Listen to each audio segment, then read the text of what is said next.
Okay, good morning, everyone. Good morning. Welcome to today's sessions, which is going to tell us exactly what we've covered briefly and where we're heading to based on the focus of our discussions, intentions, and the theories behind this conference. I'm therefore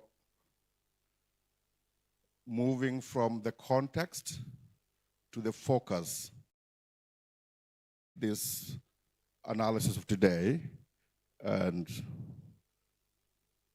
I want to request that you show the slides, please.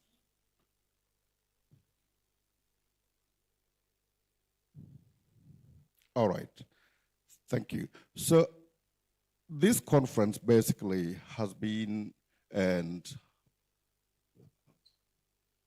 duly organized as a flagship annual international convening for the continent and by the continent. And so it is jointly organized with a wide network of African-based and global partners. And allow me to, at this point, acknowledge that this 9th edition was heavily supported by the Hewlett Foundation. And we want to thank our brother, Mr. Osenu, who is here with us, for this particular engagement and partnership. The other partners are ISSER and PASGR, among others, and we also are grateful to our host, ISSER, and the University of Ghana at large. So the main focus has been building on the growing momentum across Africa to generate evidence for policy action. And so we have an opportunity here to restore the African knowledge, the African ownership of evidence, the African setting of agenda. We also have an opportunity to design how evidence reaches decision makers. And finally, we have an opportunity to build resilient evidence to action in ecosystem. And the events of yesterday and the days before yesterday are big manifestation to this agenda setting. Next slide. Next slide, please. Okay.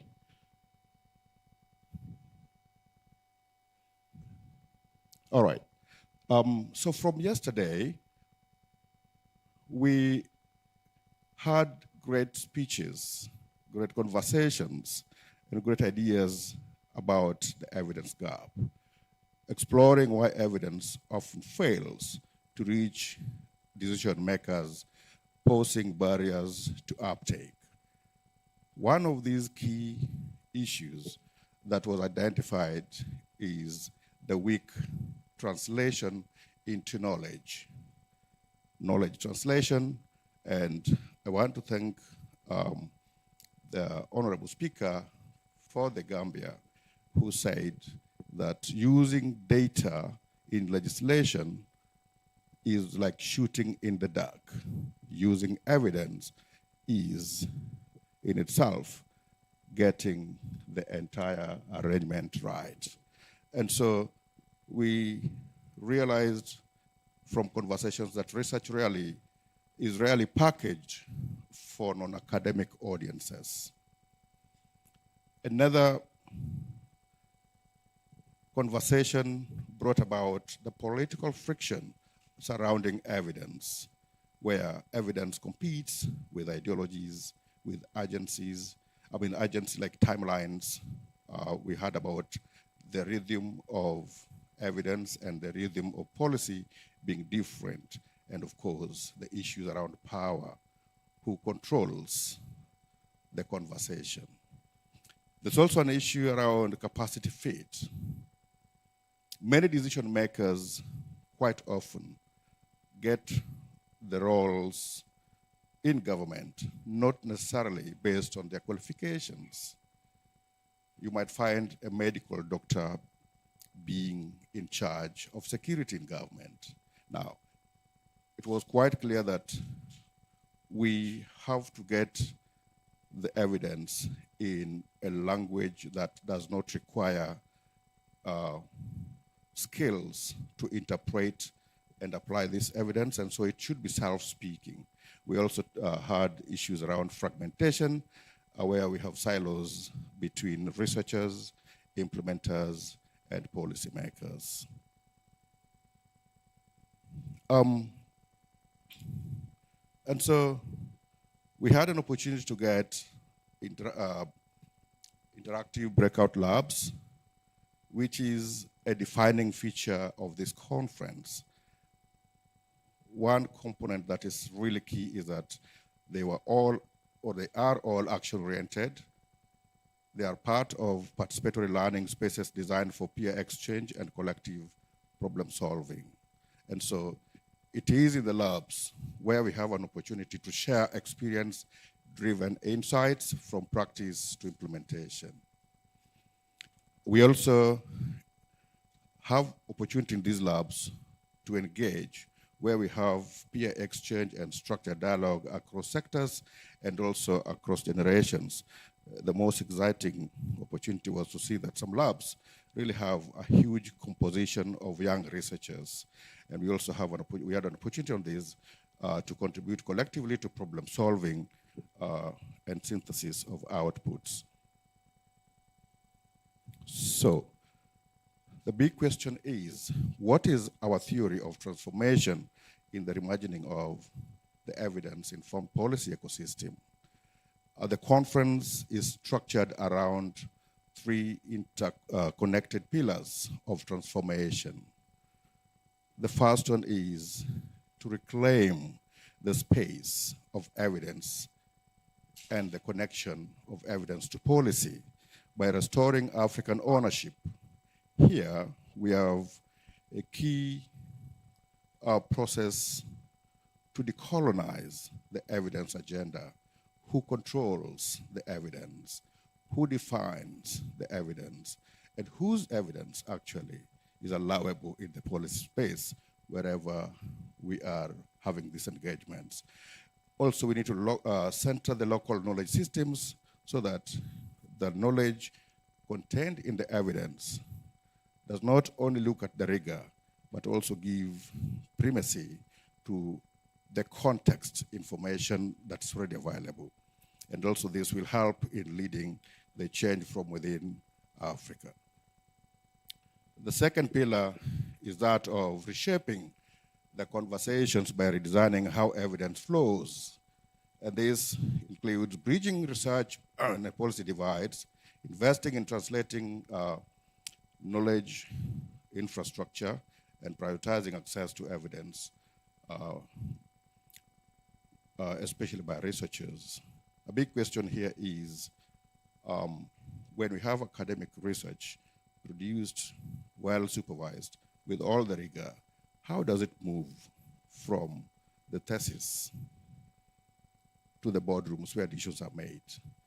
If you take an instance of a master's student who might not have met even policymakers in their life, the only biggest structured authority they know are their supervisors and their teachers, we may need to rethink on how to reshape the process. Then finally, the final pillar here is building resilience, which deals with policy actors to sustain evidence use, and having institutions to develop internal evaluation capacity for policy uptake to know what has worked, not just as we do here, but also what has not worked based on experience. And also we have partnership to finance evidence synthesis systems and looking through financing evidence systems.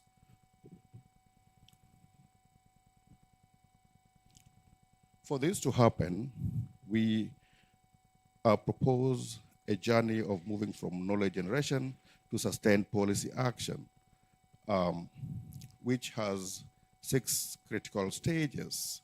The first one is generating the rigorous, inclusive, and contextual research that has the views of the local context and takes care of indigenous knowledge perspectives. And also then we move to systematic reviews and evidence mapping to know what is missing and what's already working to be replicated. And then translating this into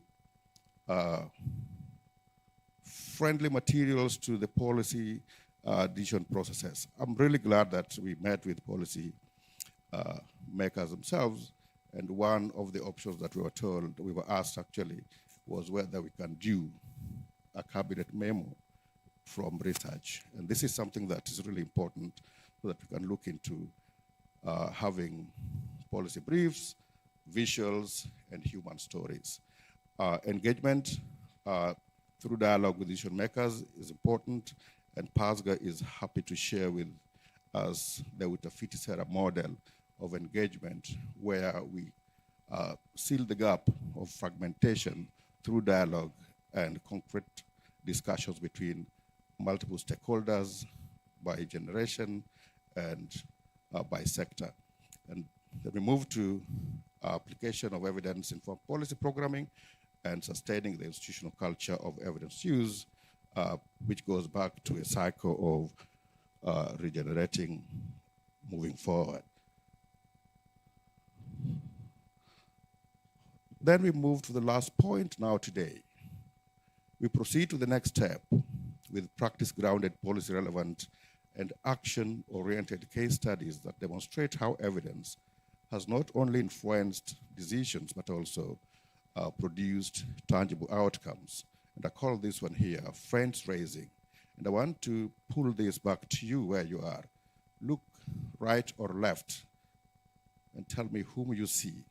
Is this someone familiar to you or not? Do you know what they do?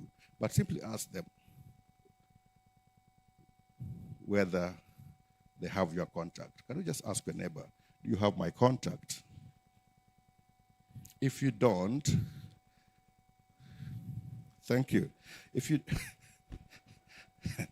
all right, so in this friends raising, we must know whom we work with, who is doing what we are not doing, and please, if you leave here without that new contact of a person that you need really to work with after this conference, then we will have done half work. So help us conclude this process by having practice-grounded, policy-relevant, and action-oriented framework of action from the synthesis that you have done from yesterday's activities.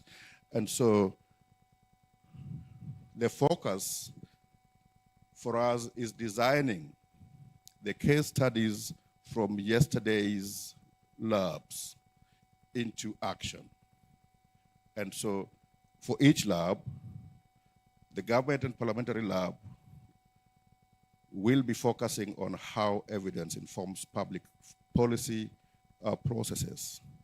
And let us concretize this. The donor fundraising foundations and impact and investment who are in the financing and investments lab, I'm made to understand that very few presenters in this lab, but let's focus on evidence in funding and investment decisions on that which works. And also the implementation and civil society lab, please, the focus here is on the practice and community level change that will be realistic and sustainable. The evidence research and policy innovation labs will be helping us to bridge the research and decision-making gaps. And finally, the private sector evidence-based decision-making lab will be helping us in evidence connecting with business and economic transformation for sustainability. And so it is a deep dive today to see how we generate results from yesterday and leaving us with an action point for tomorrow and beyond, so that we leave here with substance and reality action frame. Thank you so much, and may God bless you. Because in this room we have 5 labs, 15, more than 15 countries represented, and also core pillars of transformation have been established. May we bless. Thank you.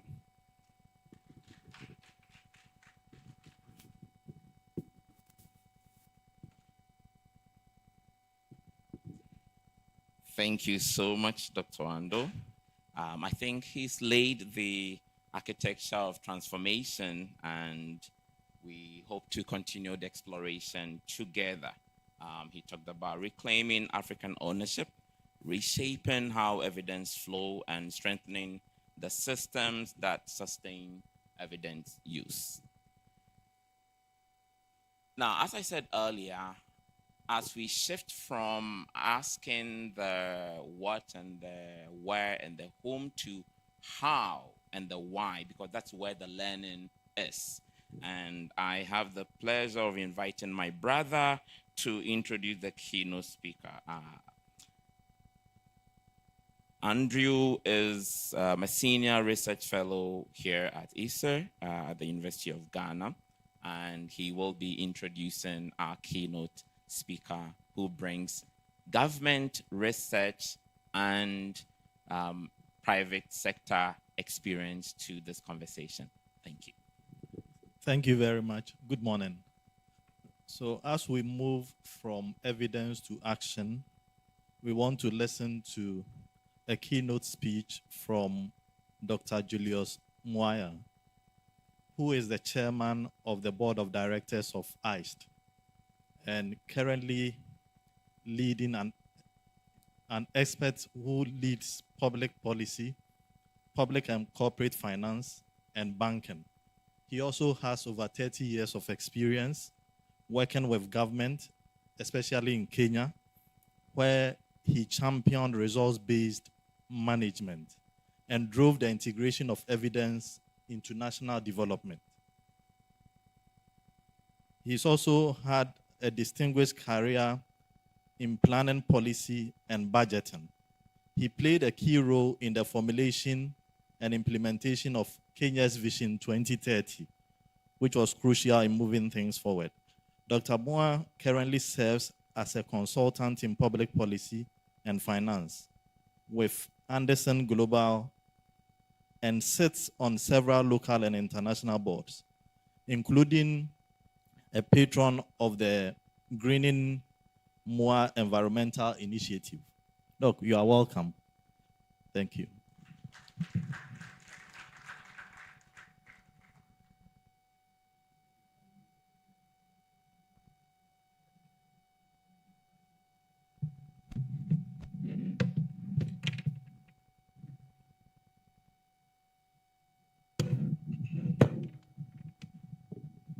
Good morning, good people.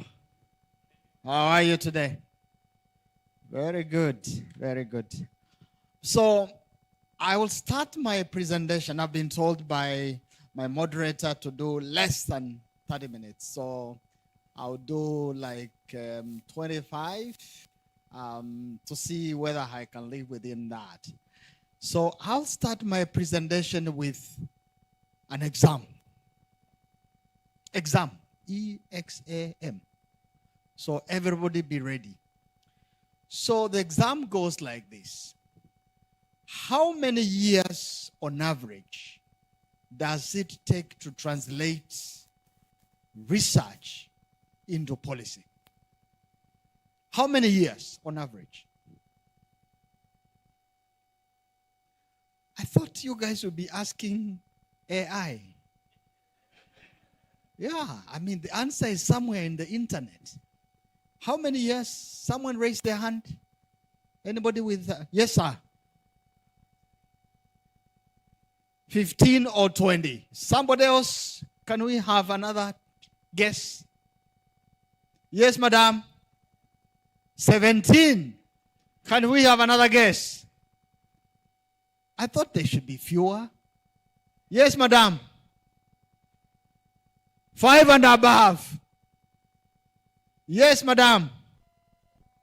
No definite here. Yes, madam. Between 5 and 10 years. So on average, it's about 17 years. 17. So when we are talking about the how, the why, let us remember that this process takes on average a long time to translate that which we do in terms of coming up with some scientific evidence to it being adopted in policy. So I think we have passed the exam. Can we clap for ourselves? Now the second one is I am going to do a story, and I'm still within my 25 minutes. So I am a creature of the private sector. I joined the government of Kenya in 2008. And one of the biggest reforms that I thought we would do, in addition to helping come up with a long-term development framework, Vision 2030, was to come up with a proposal, which is a reform for something called credit guarantee schemes. Yeah, where if you are a supplier, once you supply to government or you supply something to the private sector, you can go to your bank and then somebody else will guarantee that if your borrowing goes wrong, they will come in and help you to service that loan. And that is some activity that we did in 2009. We came up with a policy framework of credit guarantees, and I led the research, having come from the private sector and I was in government. And I was feeling really very good about myself. And again, the institution that we were using to do that research was under Office of the President. I want you to listen very carefully. So after coming up with the proposed reform using evidence, we tried to get the government to implement it and adopt it in the government policy framework to help small and medium enterprises and all business people. Friends, it took us up to 2024 from 2009. And this was a policy framework within Office of the President. It took up to 2024 to now actualize that implementation. So as we are talking, this now has been taken up by the Parliament. It has been taken up by the National Treasury. And it doesn't help. I served as the Permanent Secretary in the National Treasury in Kenya from 2019 to 2022. But still, even when I was there as the Permanent Secretary, something that was very dear to my heart, I couldn't get it done very quickly. So this process of how evidence gets converted into policy and practice is something that requires a lot of conversation.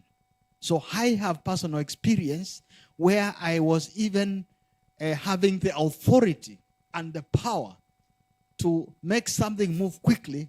I found you can't move that quickly.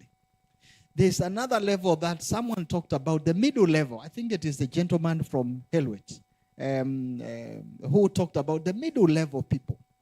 Those guys are very critical because if they don't understand what you are talking about, it's like you are talking to yourself. Yeah? So that's a challenge that I wanted to throw to us as we go through today's presentation. But let me go quickly through what I have put here to share with us.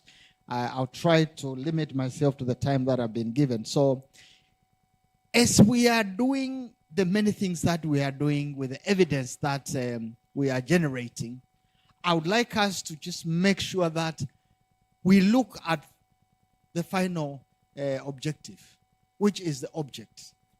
What kind of social and economic impact shall we have?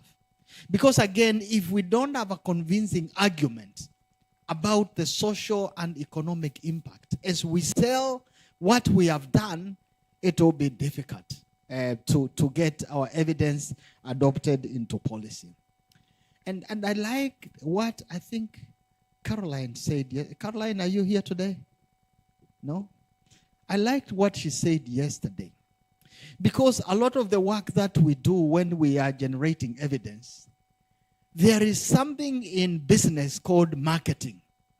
And in business, initially you talk about 4 principles in marketing, 4 P's. The product that you are selling, the price at which you are selling that product, the place, that is a channel through which you are distributing that product, and finally the promotion, how you are making sure that you are promoting it to be adopted. And so as we are looking at what we are doing to make sure that evidence is adopted into policy and practice, let us wear the lens of a private sector person. How do you sell this evidence to be accepted and to be implemented by the decision makers? Obviously, there are issues about the quality of the evidence, and then the big animal about the moderating processes. What are the institutional frameworks in that country where you are looking to have the evidence adopted? What is the institutional capacity within the government? What is the political economy dynamics? Because a lot of times the politics are found in the public sector. It is so important that even when you have a very convincing case, if the politics are not aligned, then it's like you are talking to yourself. Yeah, I've had cases where when I was permanent secretary for economic planning, because before I was permanent secretary for economic planning, then I moved to permanent secretary for Ministry of Finance. We would have a development partner come up with a very good research and a paper which they want the government to adopt. And then they come to my office and they say, PS, can you organize for a presentation so that we can share our findings? Now, these findings are driven by their targets which they have developed from their headquarters. And perhaps it actually aligned to what we want to do. But the politics of the moment are not aligned to that kind of thinking. And so I look at the politics and I say, no, this one won't work, because if I bring it, it will cause me trouble with my bosses.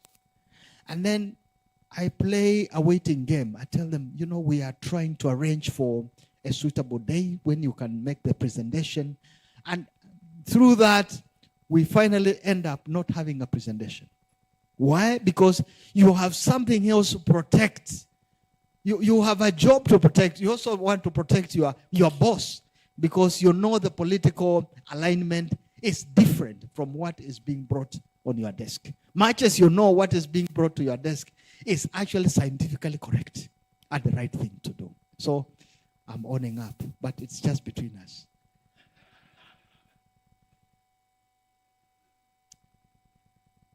And so let's continue as I own up. And so as we then look at what are some of the highlights of the desired impact, there are quite many. Obviously, I won't go through them because of time. But I think what is very important is, how does that evidence translate to making sure that we use our monies well? We have a program, we have got policies that finally translate to better lives for our people. Because, of course, we have challenges that we have with our people. Now, what I would like then to say is some of the things that will help us think about the how and the why is how then we translate. I think I moved faster. Yeah. This is more faster. Sorry.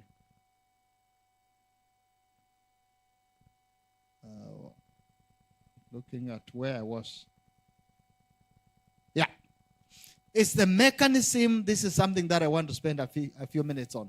It's the mechanisms that are there to link research data and experiential knowledge and public decision and implementation. So the question about how to translate evidence into policy and practice in Africa. Yeah.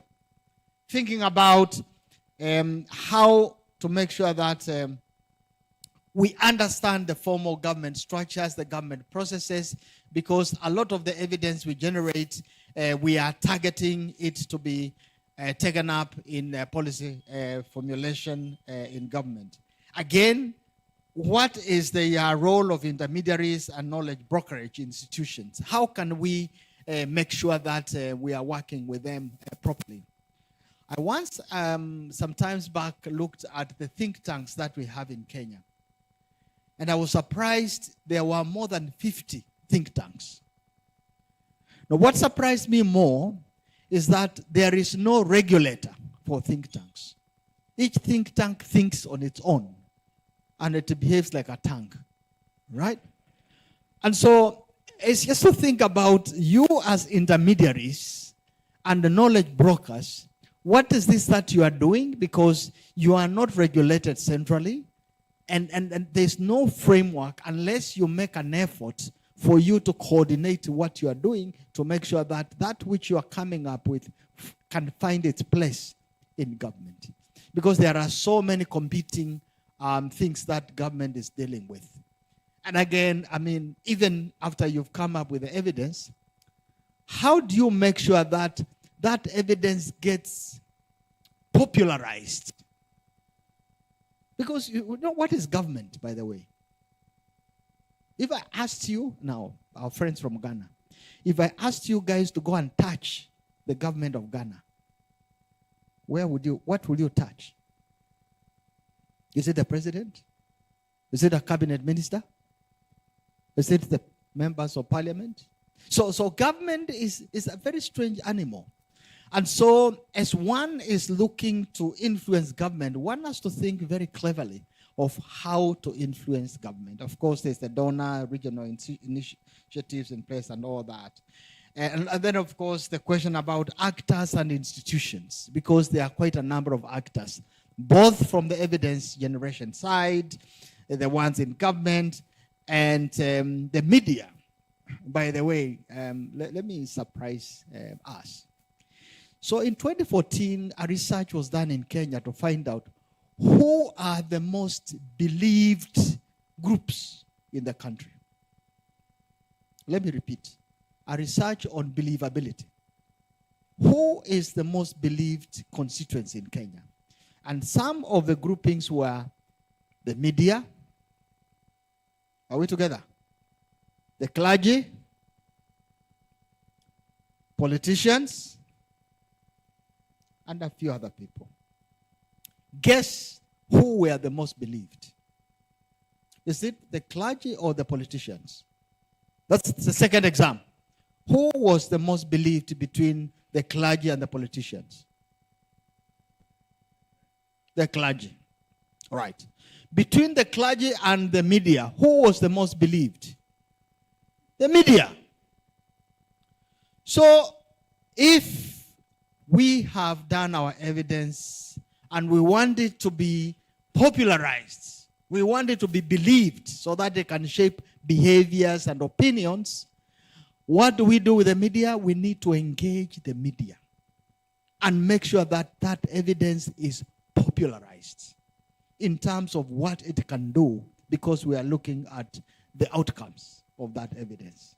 And so a lot of times I see us struggling with something and you are keeping it to yourself and you want to take it to the minister or you want to take it to your member of parliament.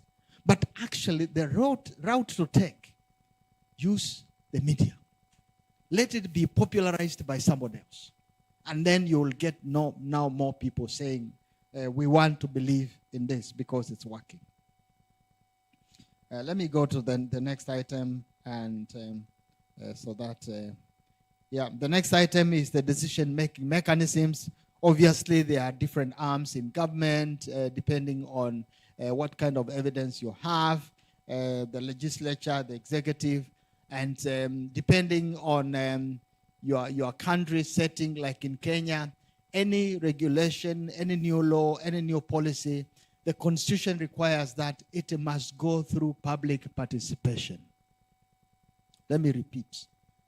The law requires that anything new being passed by government must go through public participation. So, question. I want to ask those of us from Kenya and from countries where you have a requirement like that. How then do we structure the way we sell our evidence to government through a public participation process? How? Do we know where the public participation processes take place? Do we know the timetable for public participation? Do we attend those venues? Do we have a linkage with the public participation? So every country has got its own arrangement. So please understand the mechanism through which policies, laws, regulations are done in your country. And as I say in Kenya, if I was to be asked, I would make sure that I position any evidence that I want it to find its way to government through proper public participation architecture. And obviously, there are also the little key challenges and trends that are there in terms of making sure that we balance growth with equity, and also the influence of external donors, because sometimes they come with their own agenda. And so we must make sure that we take cognizance of that. I'll be finishing fairly shortly. And so this is calling on us to make sure that as we are dealing with selling the evidence that we've come up with, we've got in mind the fact that there are mechanisms that we've got to recognize and exploit, where some of them give us an opportunity. We exploit that opportunity. Where others are threats, we look at those threats and ask ourselves, how do we minimize the threats that are there? In terms of thinking about strategic planning, it's like doing a small strategic plan for every evidence that you want to progress through to the public sector. So as I wind up, I want to just talk about the fact that we need to have all our hands on deck. What should we do for practitioners and development partners? Let's look for how to engage the practitioners, development partners, to make sure that as we are selling the evidence, we are working with them, or even as they are generating what it is that they want to do, we are also working with them. I did mention in the beginning about think tanks and evaluators and researchers. Some of the things that I used to do when I was a permanent secretary is to call professors in the university. I tell them, I am struggling with this thing. So can you give your students an assignment to do on this area or write a paper? So somehow I start linking academia with what I'm doing in practice. So we should also look for ways in which we can create those linkages between academia and the public policy. That way then we'll be making progress, because the academia are the ones who are teaching the students that finally work with us, and especially the ones who serve in middle management. Policymakers and senior government officials, again, there are a lot of things that we need to work with in terms of building their capacity, making sure that as we are structuring some of the reforms, we work with them.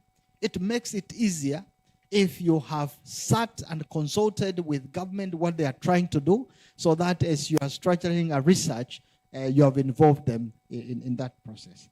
And so my closing remarks, so that I can keep within my time, is just to say there are many opportunities that we have to improve evidence to action.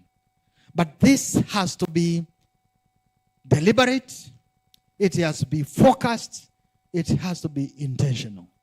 It cannot be left to be something that it's a by the way. You have generated the evidence and then you sit back and ask, so what am I going to do? It must be something that we plan in advance. You've kind of like have a framework where we say, this is how we will start generating the evidence. This is how we will involve those that we intend to influence through the evidence. And then if there are some steps in which we can walk with them together, even sometimes organizing workshops and getting them involved, that would be very important, so that we don't surprise them, because government hates to be surprised. If you forget everything I've said, just remember this one. People in the public sector hate to be surprised. And I've seen my former bosses here. Eric Ofuko, raise your hand. If I'm lying, say I'm lying, sir. Right? So public sector hates to be surprised. So even when you are coming up with a big discovery, make sure they are part of that discovery. Don't shock them. I mean, public sector hates to be shocked. So walk with them. Let them absorb little by little so that they can walk with you. And finally, as you come up with evidence, they might even own it. In fact, what I saw is that when you walk with them, they even help you to have a better evidence. Because they will share things that they are doing, they will share concerns that they are having, and finally, as you generate the evidence, they will actually say, this is mine. That makes your life easier when they actually take it over and say, actually, now this is ours, it's our reform. Yeah? So those are things that we should bear in mind. And really, I would say, because there is now technology, this AI or this technology of communication, let's see how we can leverage on that communication capacity as much as possible to work with those that are supposed to benefit from the evidence. It could be civil society organizations, it could be the media, it could be communities, it could be the public sector, but let's work with them from the beginning. And where they need to build their capacity, let's also not be shy. Let us build their capacity. Thank you very much.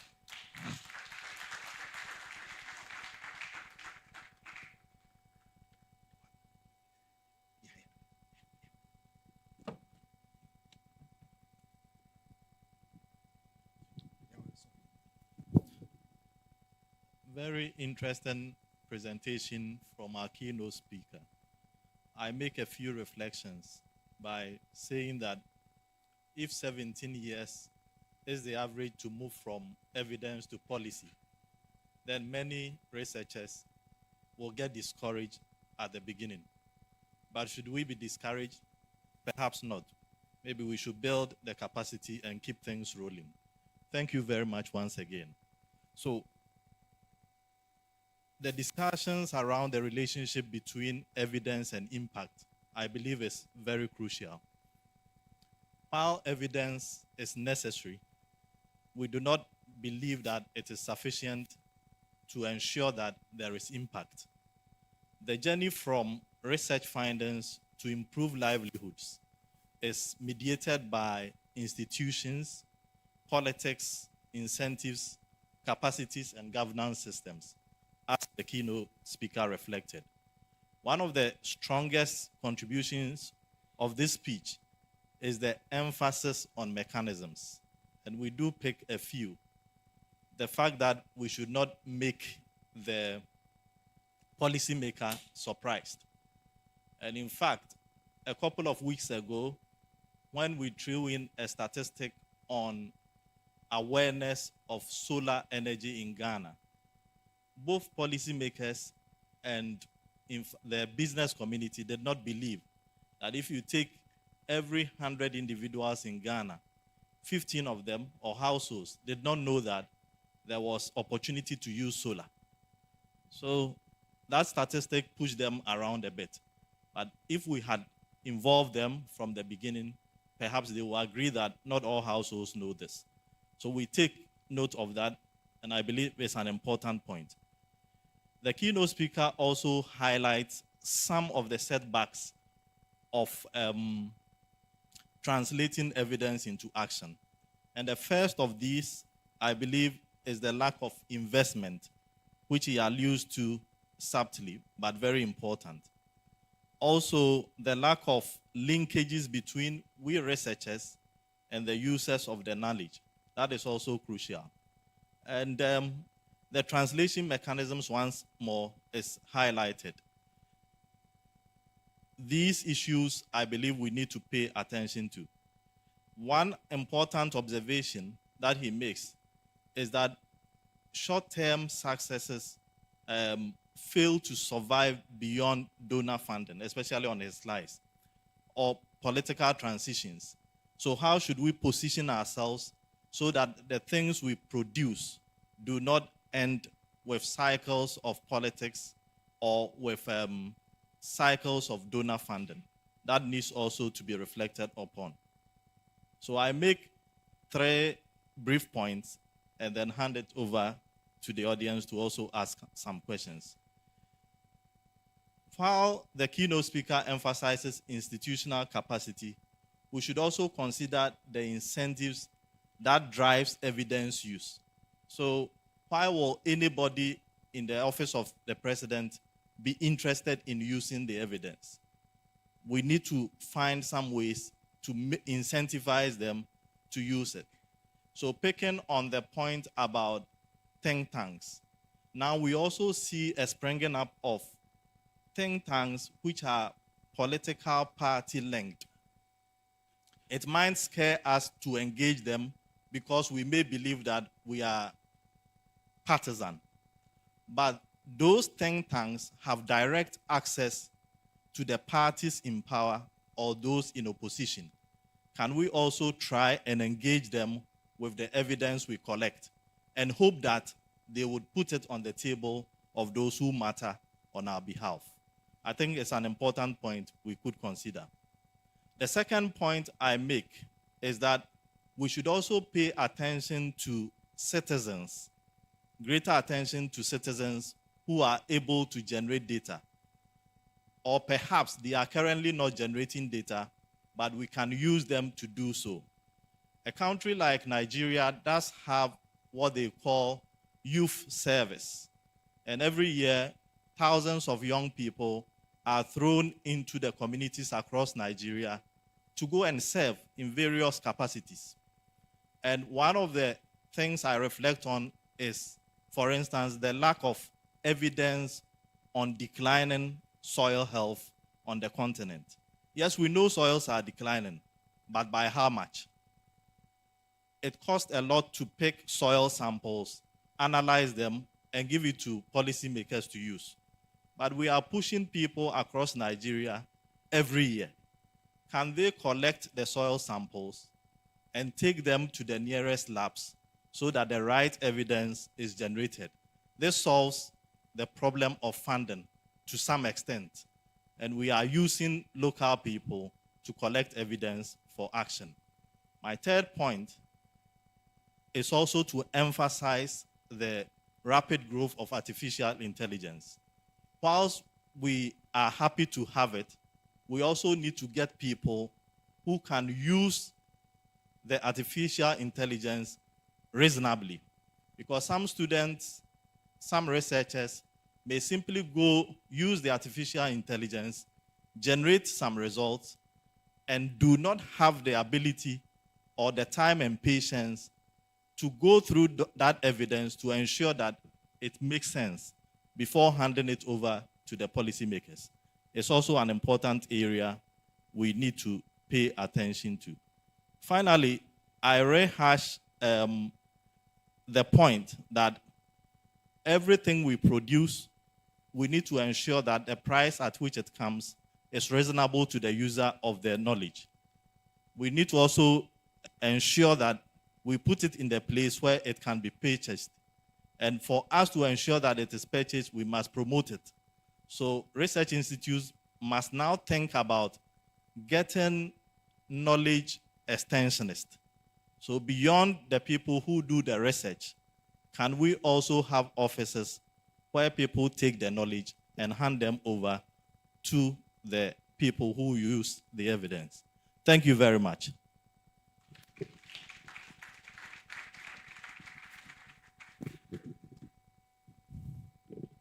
Thank you very much.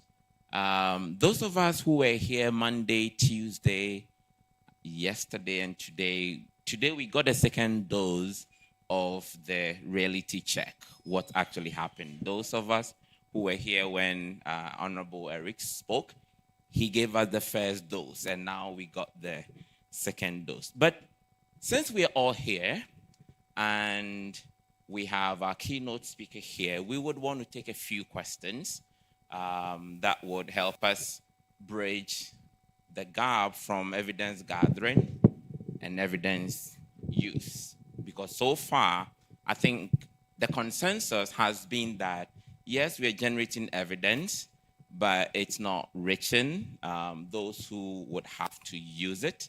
And today we understood that the time takes that much time. So I guess patience would be one of the key words we take home for us to be patient and not surprise the government. All right, so we'll open it up. We have time for 3 questions before we wrap up.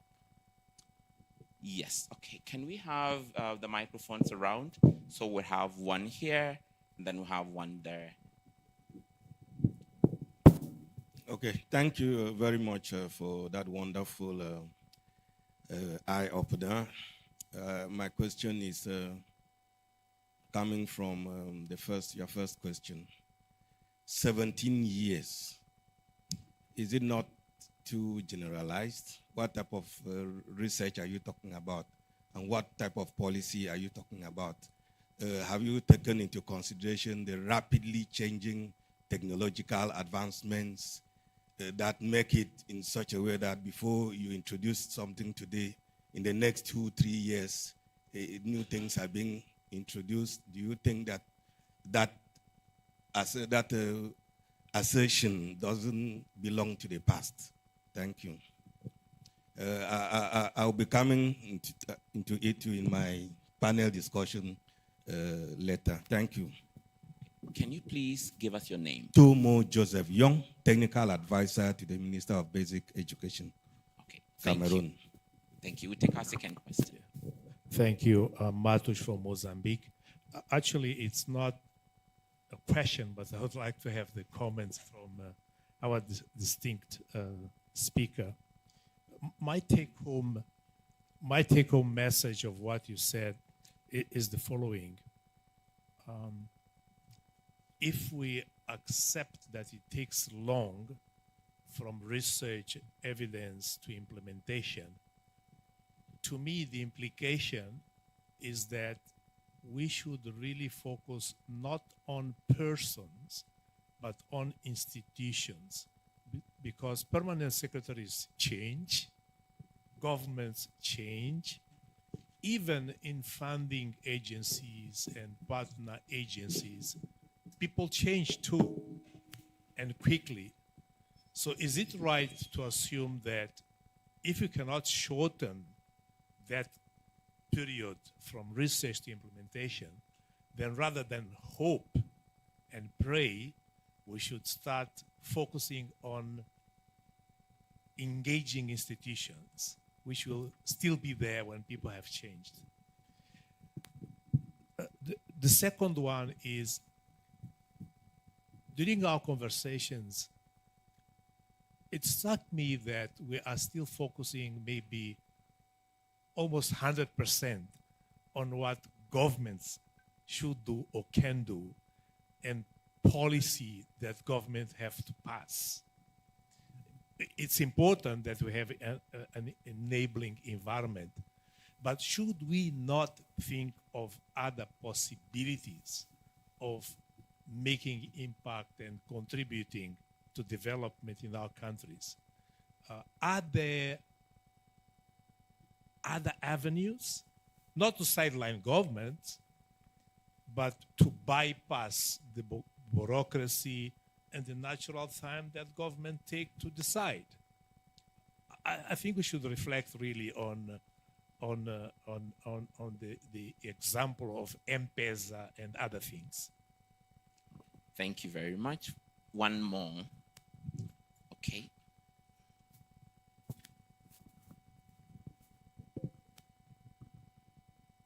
Okay, thank you so much. Please, I would love for you to throw more light on how the availability of African-led primary data influence policy implementation outcomes in the various sectors as compared to externally driven evidence? So, can you repeat your question? Okay. I made mention that I would love for him to throw more light on how the availability of African-led primary data influence policy implementation outcomes in its various sectors as compared to externally driven evidence. Okay, so our time is up, but perhaps I'll take the last one. Yes. Thank you and good morning. My name is Amos Mwale from Zambia. I just want to ask what we do to reduce the 17 years, especially knowing that evidence informs impact and changes. Thank you. All right, so we would hand over to That exam of 17 years, it looks like it has caused a lot of discomfort. When I was teaching, and I still teach in some universities, sometimes you set a question and you ask yourself, after you've seen how they have answered that question, ask yourself, well, should I have said this question differently? But anyway, more seriously, let me deal with this 17 years question. You know, the truth shall set us free. And that's a fact of life. And it is there in the Holy Book. And so when you look at data, and then data tells you something, then you ask yourself, because I have collected this data in a scientific way, the way we generate evidence, what do I do with what this data is telling me?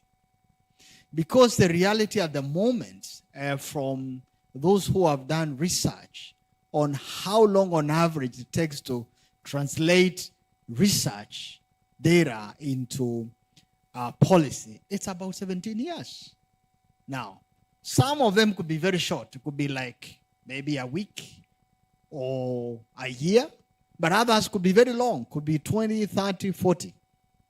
So the average is 17. So what do? That's the reality.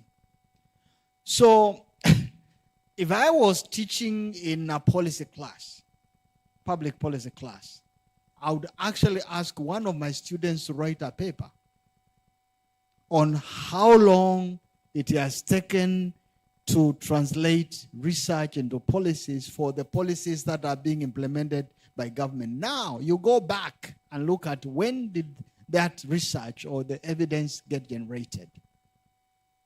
And then we ask ourselves, then, how can we then shorten that time? What could we have done?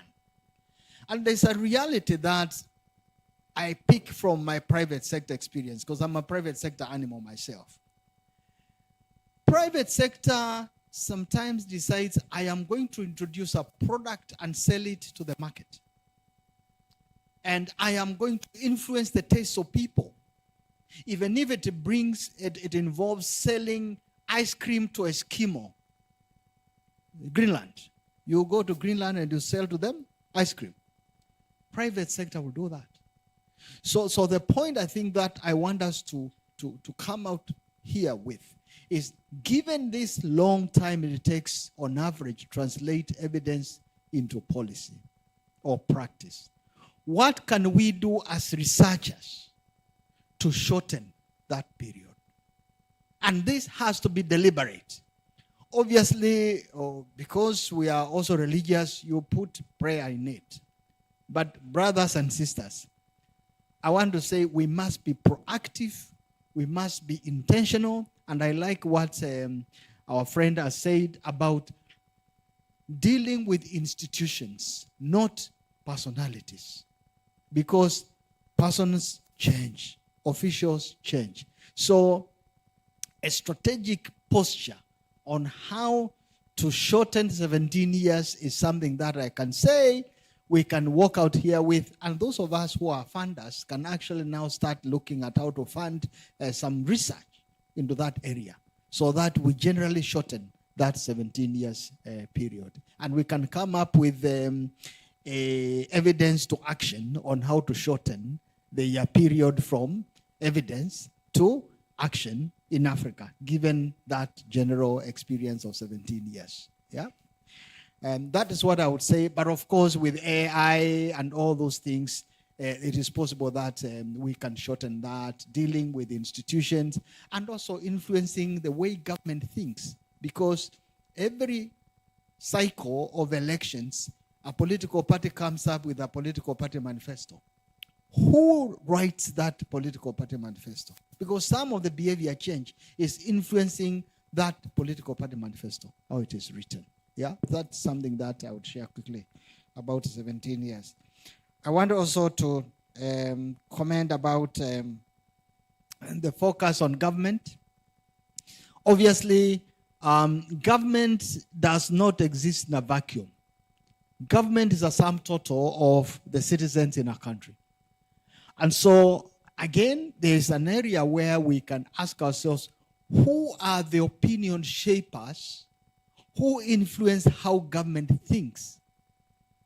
Because those opinion shapers, once then we are able to shape their opinion, then they will do the homework for us to influence how government thinks. If it is the religious, the clergy, we deal with the clergy. If it is some, what do you call these people, media?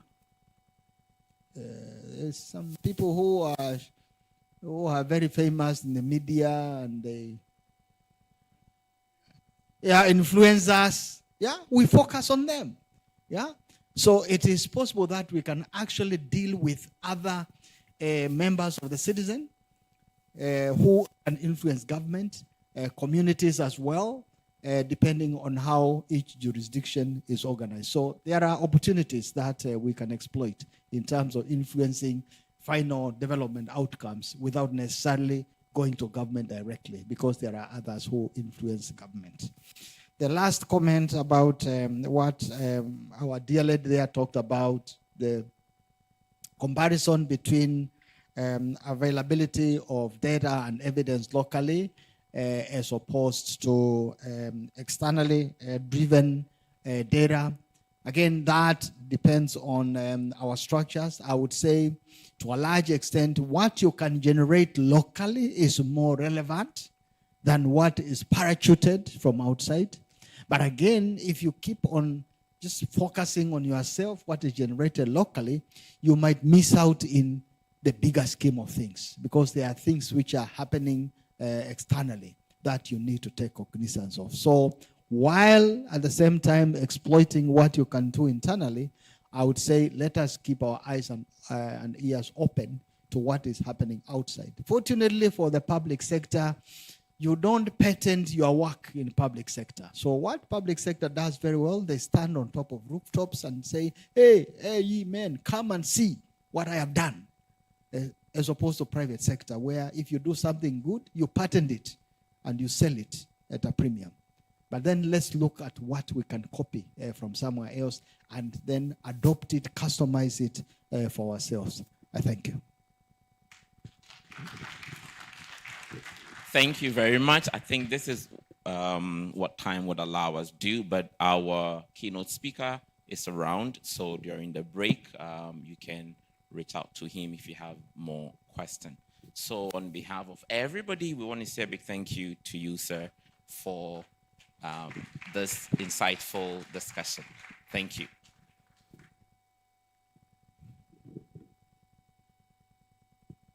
Okay, so we move to the next session, which would a round table.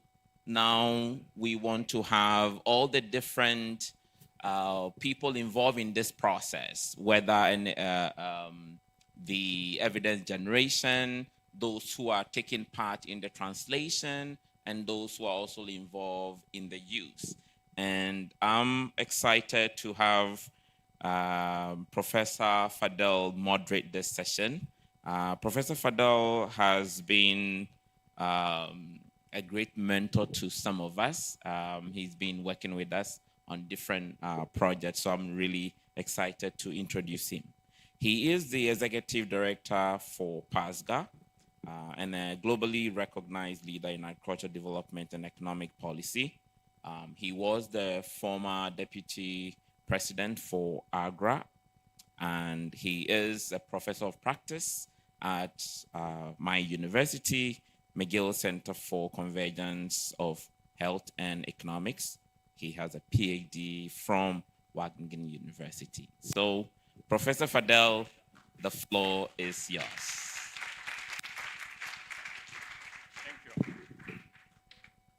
Thank you so much. It's really exciting to follow my brother, even though I'm a bit surprised by the main conclusion, the work you gave us. Do we have 17 years?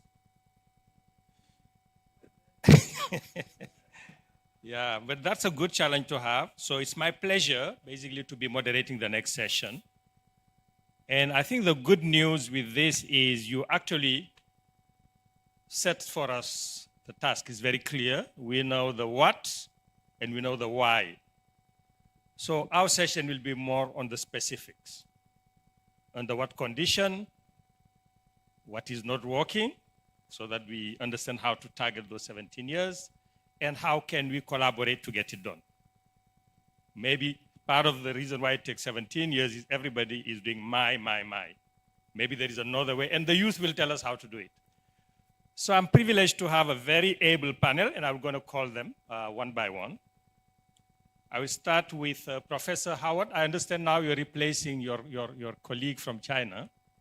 Please join us, and a round of applause to him. My friend Sabine, please join us from the University of Wageningen. Abdou Konlambik from IITA, specialist on private sector development. Dr. Oliver Kiriou of IITA, welcome. And I'm missing my friend from Cameroon.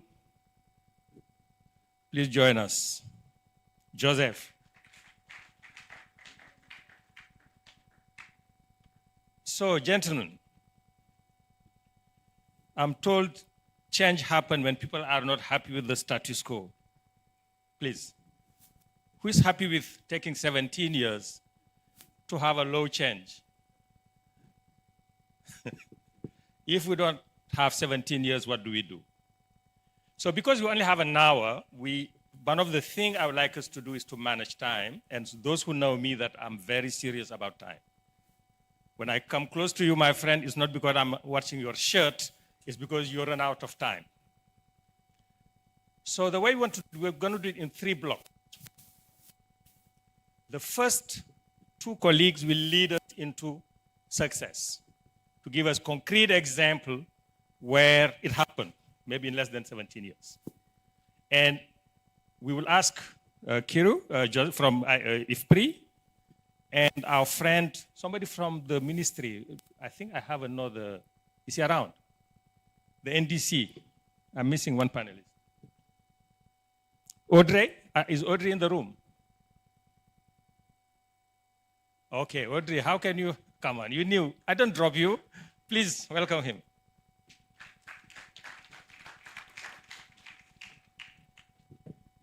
So what I'd like to do is from 2 perspectives to ask you and him to give us just concrete example of successful delivery of impact in the space we're talking about. Now, the time is very short. I mean, both of you will have about 10 minutes. I want to have a conversation. You come from different sector, research, and government. So starting with you, what is the evidence telling you? What are you seeing? Under what condition are we succeeding? And tell us what is success. Maybe we should start with that. Sometimes because it takes time because we don't know what is success. What is success? Under what condition is happening?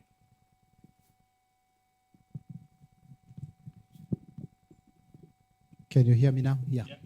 Thank you, Chair. I think success can be defined in many ways. But the simplest one I will put forward is success is when evidence actually influences the decisions. That for me is what success is all about. We can go around it and everywhere, but my clearest indication is that when evidence influences the decisions, then that we can say as a people that we are successful. To answer your question on what really drives or what conditions enable success, I have 3 elements that I want to mention.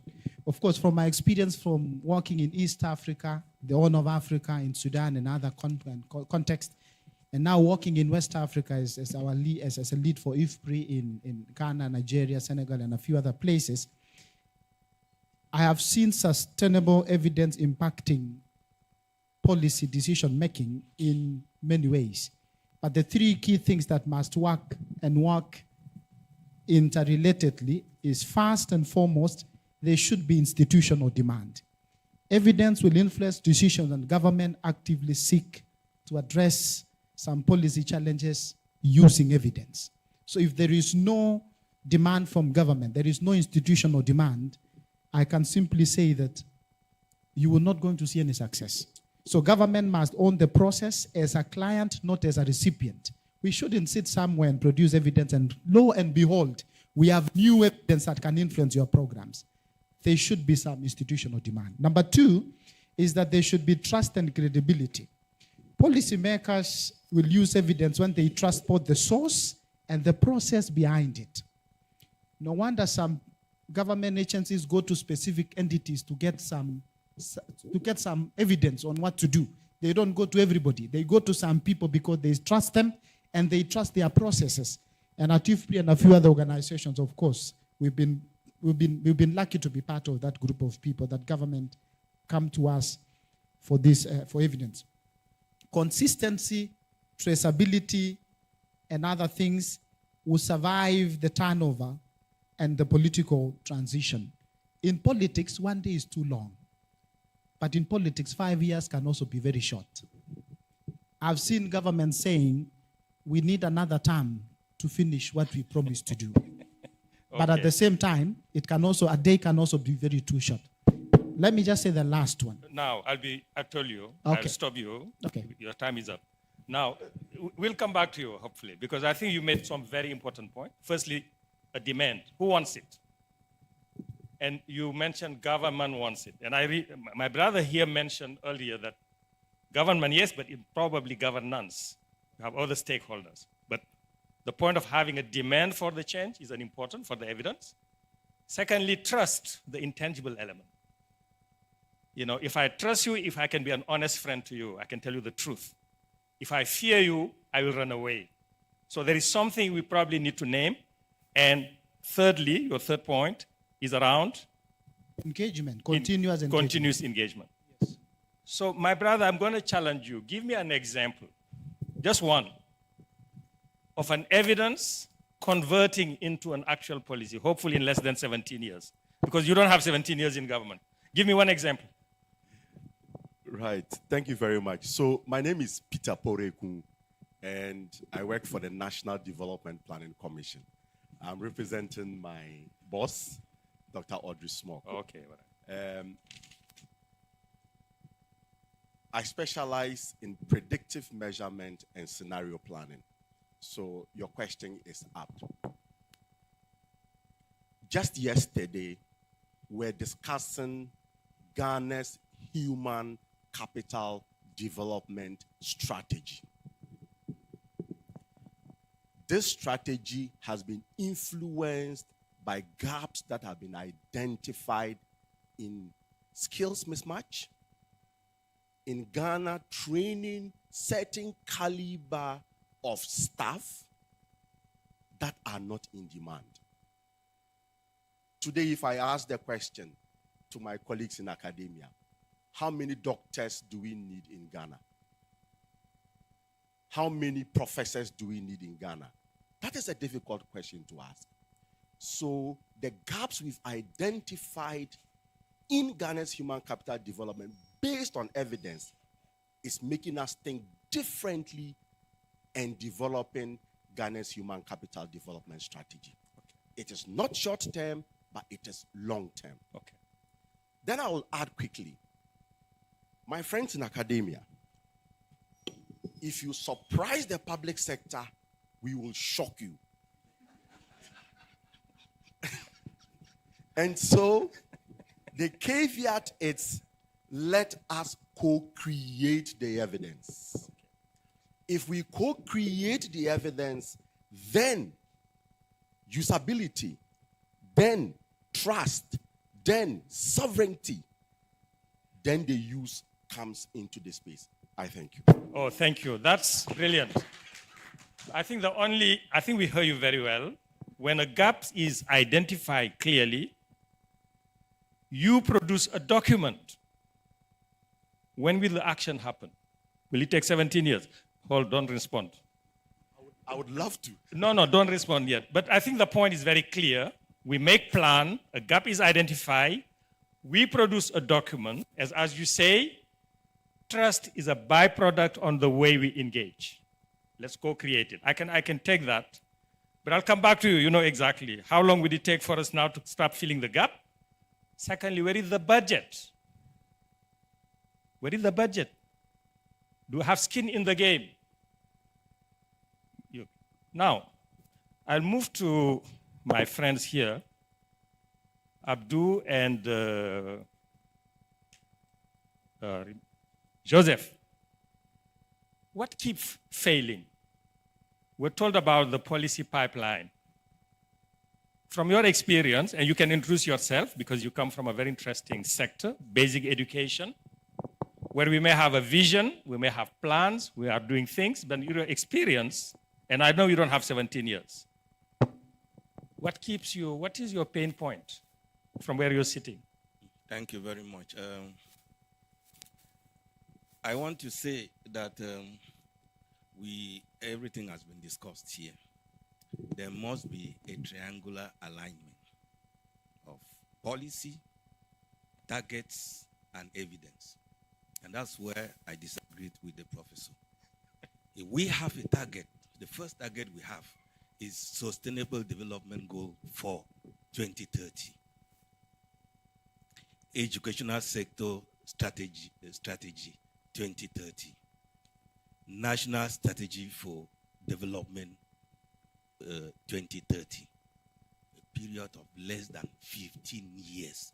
And you need indicators to be able to drive through this. You don't need 10 years. You don't need 5 years.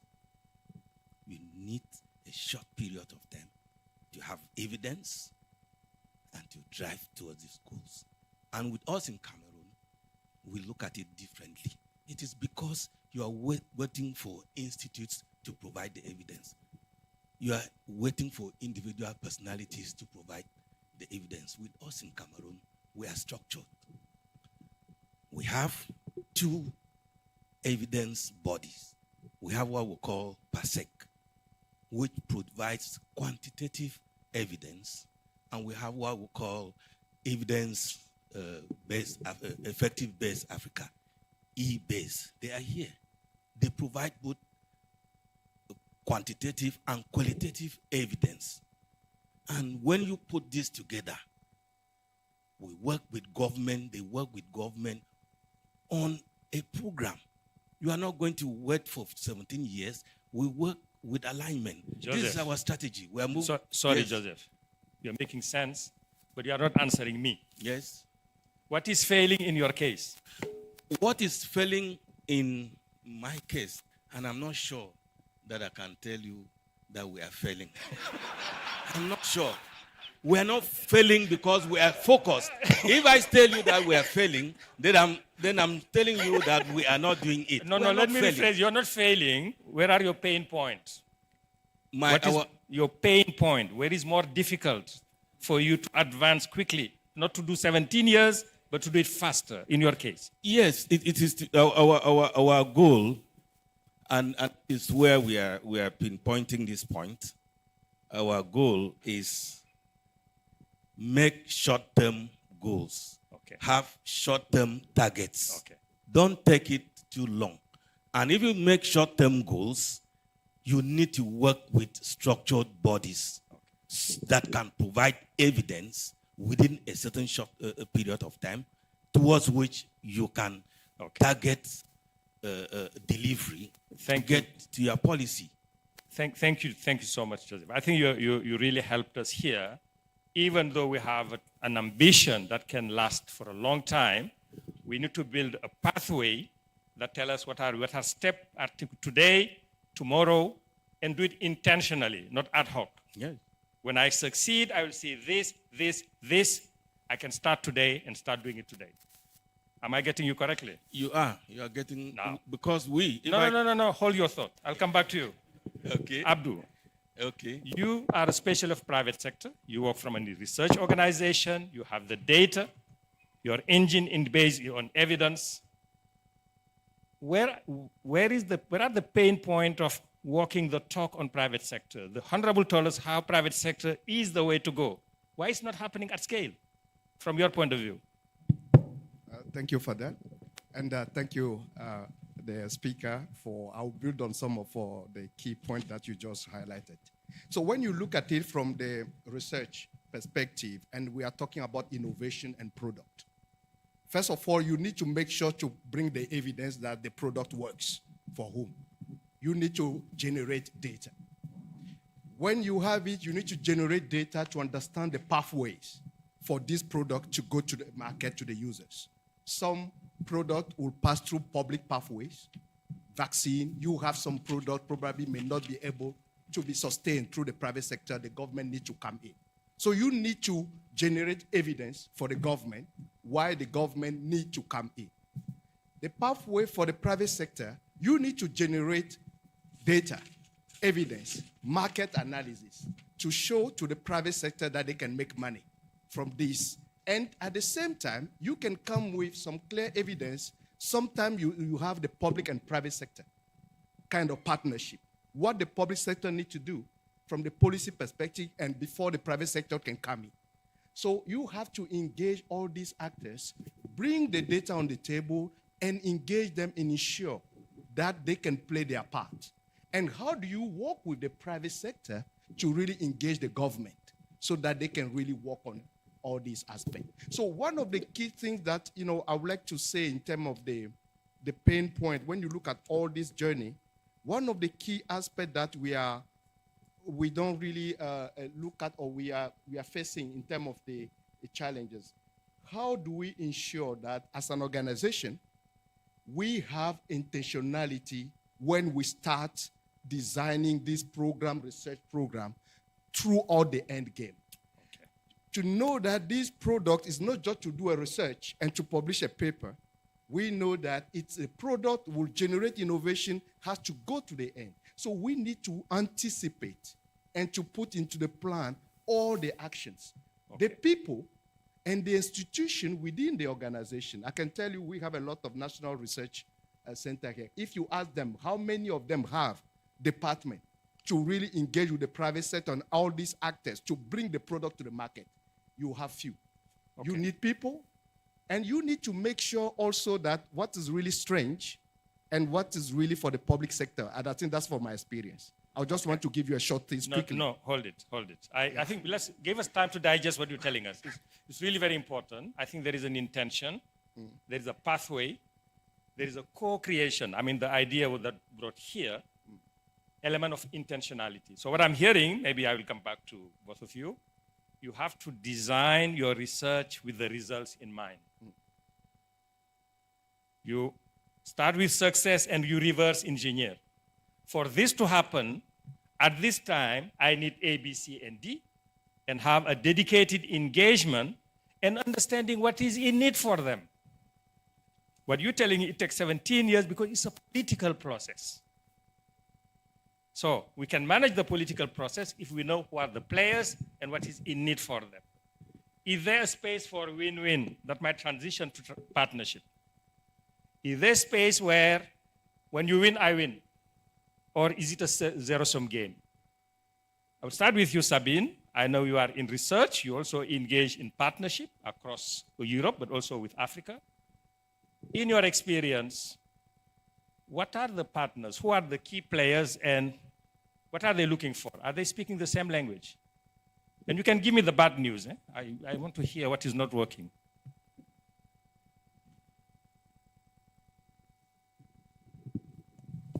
Can you hear me now? Yeah. Okay, perfect. Yeah, what is the difference? I think the difference is 17 years. Look at us here on stage. I might blend in age. I don't blend in research experience. And I don't blend in policy experience because it's just not there on a cumulative level. And I want to challenge this idea that researchers create the evidence and then policymakers put it into action. There is no linear approach. If we don't start together at the proposal phase of the new research and decide on what evidence we want to create, there is not going to be any change. I can give you an example of a project that we had in Cities Food. I think you all met, many of you met Emmanuel Benjamin, yeah, who spoke 2 days ago here. And when you ask Emmanuel what the project was about, then the project is about aquaponics. Yeah. When you will ask me, the project is about being gender transformative in education. So there it starts with this perception. In the beginning of the proposal, we included youth organizations and women organizations right from the beginning. And that completely changed our way of learning. Because when we started to define what we're going to do, we're creating living labs for action research, great. But then it started differently. Because we had women at the table who said like, well, no, it doesn't start with creating a living lab and starting the research. It starts with creating a safe space. Do you want us to be able to participate? And do you want us to be able to get to the living lab?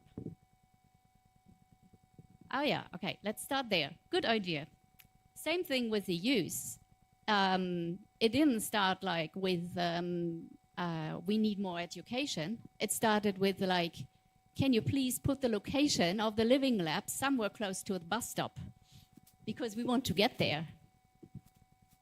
So if you don't start right in the proposal phase to bring everybody to the table, the data you're collecting is not truly the evidence you want to collect because you already missed out on groups at the start. So in our projects, we have business at the table, we have researchers at the table, etc. Then we get the problem, where do we get the data? If we want to do something completely new, like developing new technologies, circular technologies in a context on a city level, urban agriculture, where do we get the data from? We can spend 2 years creating the data. We can also bring everybody to the table and harvest the knowledge that is there. And there is different type of knowledge. You know, there is data that we created. There is the practical knowledge of those who are in different disciplines. We didn't have people working on aquaponics. I can tell you that 90% of people here in the room don't know what aquaponics is. I don't. Exactly. So let me say it's the combination of insect farming, fish farming, and vegetable farming on a very small scale. And in theory, it ticks all of the boxes of a future technology that would have the potential. But you have to get it right from the start. Okay. Sabine, thank you very much. I think firstly, I have to apologize on behalf of the whole male gender of doing such an unbalanced panel. I will take responsibility. Don't apologize. It takes 17 years. So we take responsibility. I'll give you more time. I think Sabine is telling us something new here. I think about the format of the conversation. Even before we start on what are we trying to do? What does it mean for different stakeholders? We're seeing different things.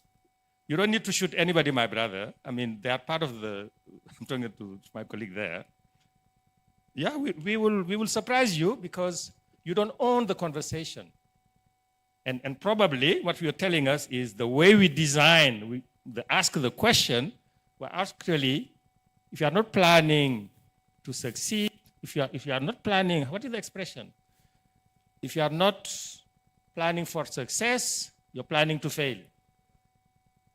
If we want a policy that is owned, that is sustainable, we need, from the start, identify all the stakeholders and start the conversation.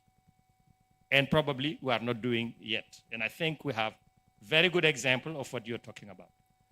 Conflict of interest. And I'm coming to the professor here. You've seen it a lot. You've been around. What are you hearing in this conversation? Is it just getting evidence and passing it to the politician and then they do the job? Why is it taking so long? What are you hearing?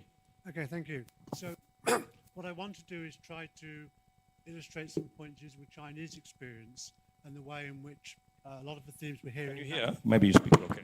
Yeah, a lot of the themes that we are hearing are integrated into the Chinese system. So we heard about institutionalization and we heard about trust. The missing word has been incentives. And I would think we need to also speak about incentives. So I'm representing my colleague Li Ping from the Center for Evidence-Based Social Sciences at Lanzhou, SEBS. SEBS is a think tank. Now, unlike in Ghana, you can't every year issues a list of research questions. These are things we want to know this year to inform our policy. And the think tanks, their job is to answer those questions. And they're institutionalized for trust that they are recognized as a think tank who is eligible to answer those questions. Now, one of the studies we've done at Lanzhou is to work with the provincial library to study a reading competition they're doing with local schools. Now, so the library approached us. Why did the library approach us? Because if you're a professional librarian in China, if you're a teacher in China, which went to local schools in the competition, you have to publish in academic journals as a teacher, as a librarian, to advance your career. So when you go out and say, oh, we want to do a study of this or that, yes, please, we would like to do that study, because the incentives are aligned for professionals who want to be part of research because it's what's needed for their own professional development. And so I'm going to, if you let me, one more aspect 30 of seconds. this, okay, is that the lesson learning from experience of experimentation has been built into the Chinese experience for at least going back 50 years now. And this works across many different sectors. So one of my colleagues at Lanzhou is part of the panel. Every year goes and assesses the competition to innovate, to improve life at the community levels. Every community in Lanzhou, the local leader, sorry, in China, the local leaders down at community level are meant to identify innovations to improve the lives of people in the community. And that's every community. And she's part of the panel that goes out and spends 3 months touring the whole province to assess the best innovations in the province, which are then entered into a national competition. And so nationally, they recognize the best innovations introduced by local government officials across the whole country to institutionalizing experimentation and lesson learning. Okay. Thank you. I want to appreciate this example, and thank you for giving us a vivid example of incentive is crucial. It has to be designed in the system, what is in it, the institutional arrangement. Also, China gave us a lesson of humility by they think time. The time horizon of China is very different from what we're talking about here. So I would like to go back to you, give you another chance to say something. Now, this time I will not constrain you to anything. Any reaction, you can talk about the success, the challenge, and or what type of partnership. You have 1 minute so that we have time to engage with the audience. Okay, so thank you very much, and I must say I appreciate the feedback I'm getting. You realize I was writing away. So first is the incentives. The National Development Planning Commission, in collaboration with the Ministry of Local Government, GIZ, and other partners, have developed what is called the District Development Database Platform. I try again. District Development Database Platform. And my very good friend, the professor, if you ask me what are the incentives for us to use the platform, I can't answer. The platform is supposed to be a repository of all data from 261 districts in Ghana. People won't just enter the data. So, where are the incentives? Who is incentivizing who to enter the data and to use the data? So incentives is clear. Second. No, you have 1 minute. Yes. So I'm watching that. 30 seconds now, yeah. He took part of my time. No, I'm going to cut you. Don't listen to him. So 30 seconds. my second is with, let's be realistic. Everybody that has written a thesis in this room had a recommendation to influence policy. Okay. Let's be realistic. Okay. Hold it there. Hold it. End on a high note. That's true for all of us. My brother, you have a choice of addressing any of the issue here in 1 minute. Yeah, I want to come back to the issue of data. And I want to give a concrete example of how it is possible to have data which is constant and realistic and being used. The example I'm giving is that of a project called eBase Africa, which is called Unlocking the Data. It is about setting a network of data collectors around the country, creating a common platform where all this data is collected and placed in that platform that can be accessed. Because the problem with data is, where do we get it? And that is the first example. The second example is what I had already talked about. Creating for ministries like mine, entering partnerships with evidence platforms, evidence structures like PASEC, like eBase Africa, to be able to generate data geared towards set goals of the ministry. Example. Thank you. This is a case of partnership, into inward looking, very concrete. Thank you for that. My brother, Ifri. What I see is from the incentive, I see a lot of misalignment when it comes to incentives. Researchers will always be quickly rewarded by publication, and that goes very quickly. But the politicians will be rewarded by impact and immediate outcomes and results from that policy. And it's long term. Some of these things don't come immediately. So we need to fight and find a way where incentives could be aligned so that there's a win-win for everyone. My second point is on capacity, which I think it wasn't mentioned very well here.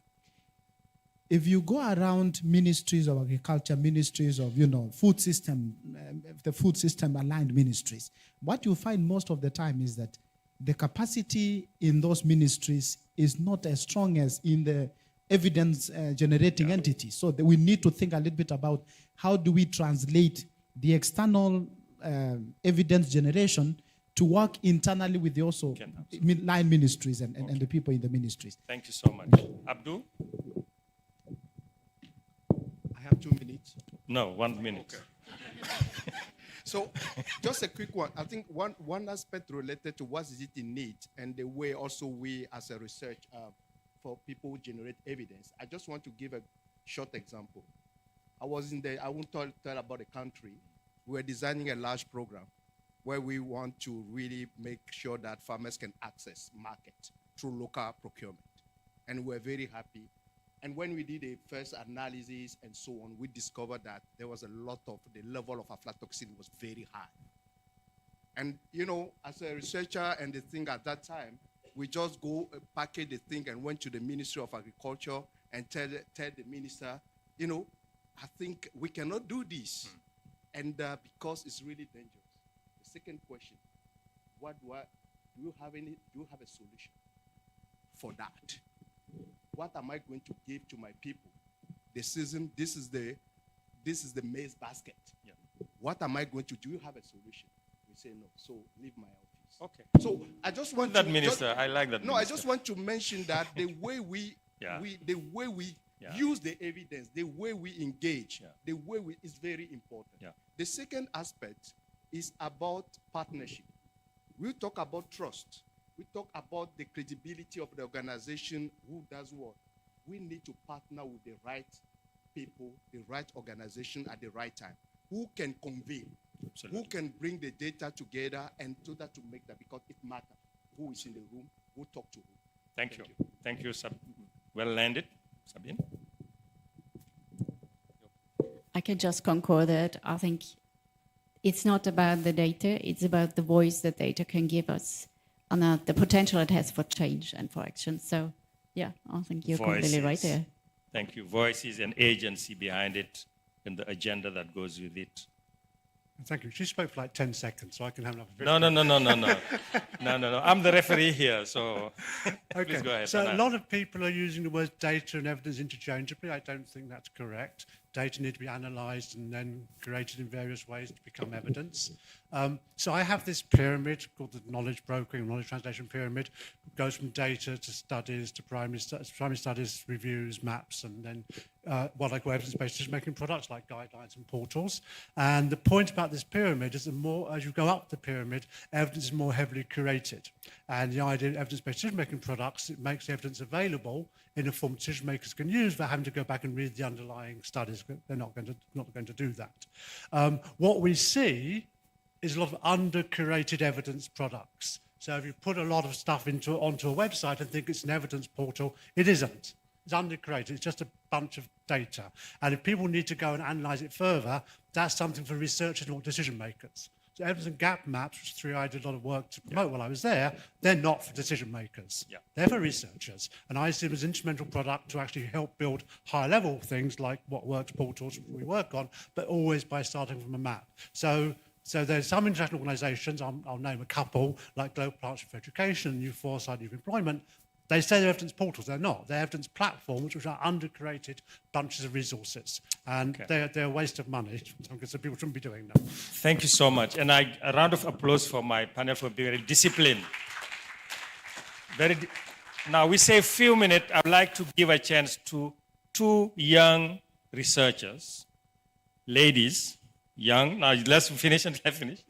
There are many young researchers in the room. I'll give you a chance to address. Please come up, madam. Yes, behind. What else? Another opportunity? No, I'm sorry, you don't meet the requirement. Let's start with you. It's positive discrimination. Yeah, madam, you take the floor. Any question for anybody? Should we take the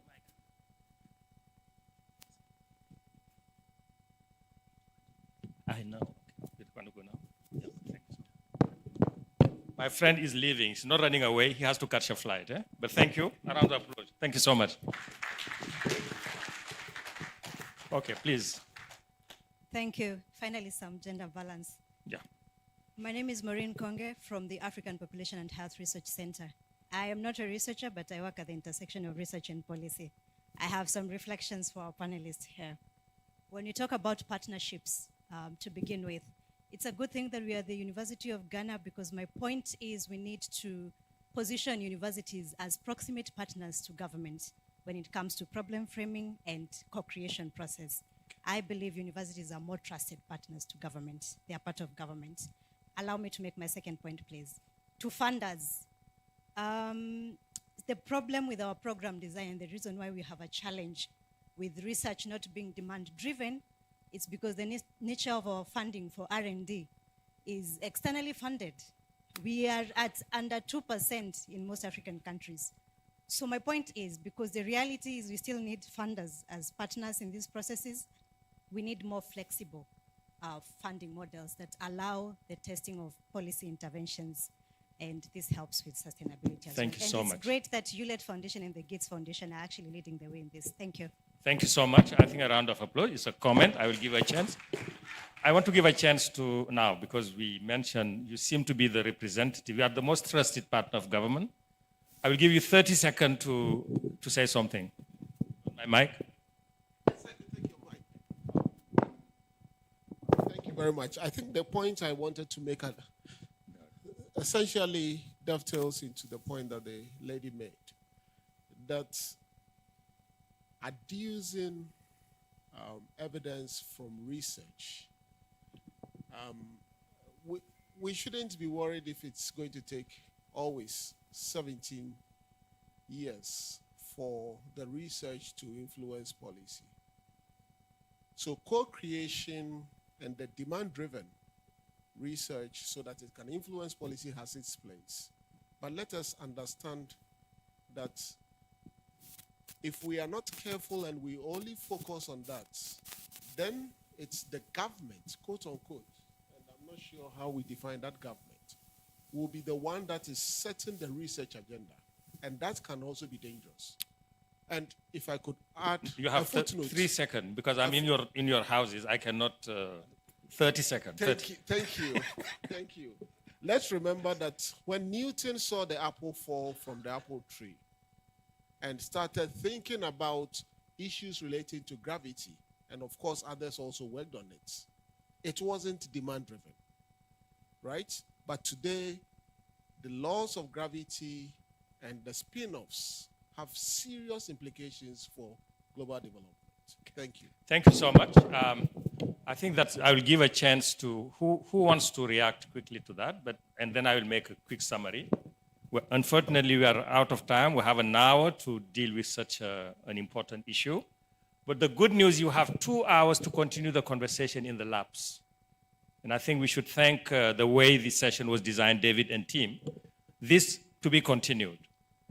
So the issue of funding, I think that the lady behind there, I made a very good point. Eventually, you cannot, if you don't invest in it, if you don't, how do we even know that it is important for you? That's an important one. I want to take Howard's point around our research generate data. You cannot just decide on the data. The data is processed, digested to become an information. Eventually, it is converted in a knowledge. You act on it, you succeed, you fail, you learn, and you start. So there is a whole value chain of thinking that we just did a report, change will happen is a bit naive. That would be my take.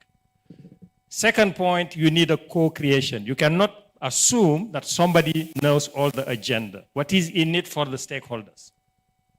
Government is leading, and I think the reason why I can relate, everything that is public, if you want it to be open, you want it to be funded through public resources.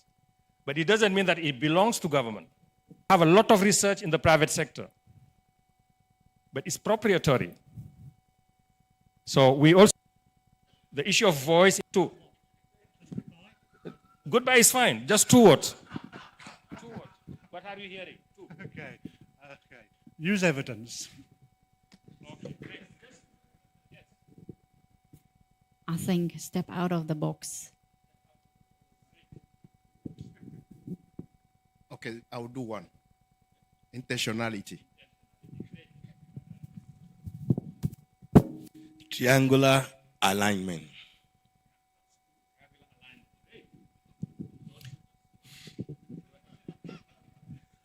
Policy evaluability.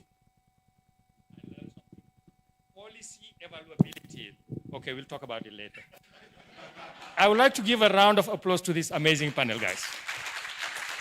Please stand up to be appreciated. We want the photo to be continued in the labs. All these issues will continue. Please come closer, guys, so that I do that too, Prof.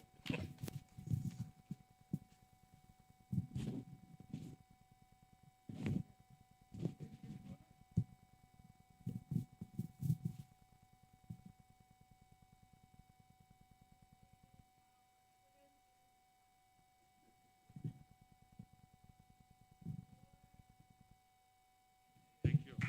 Thank you so much.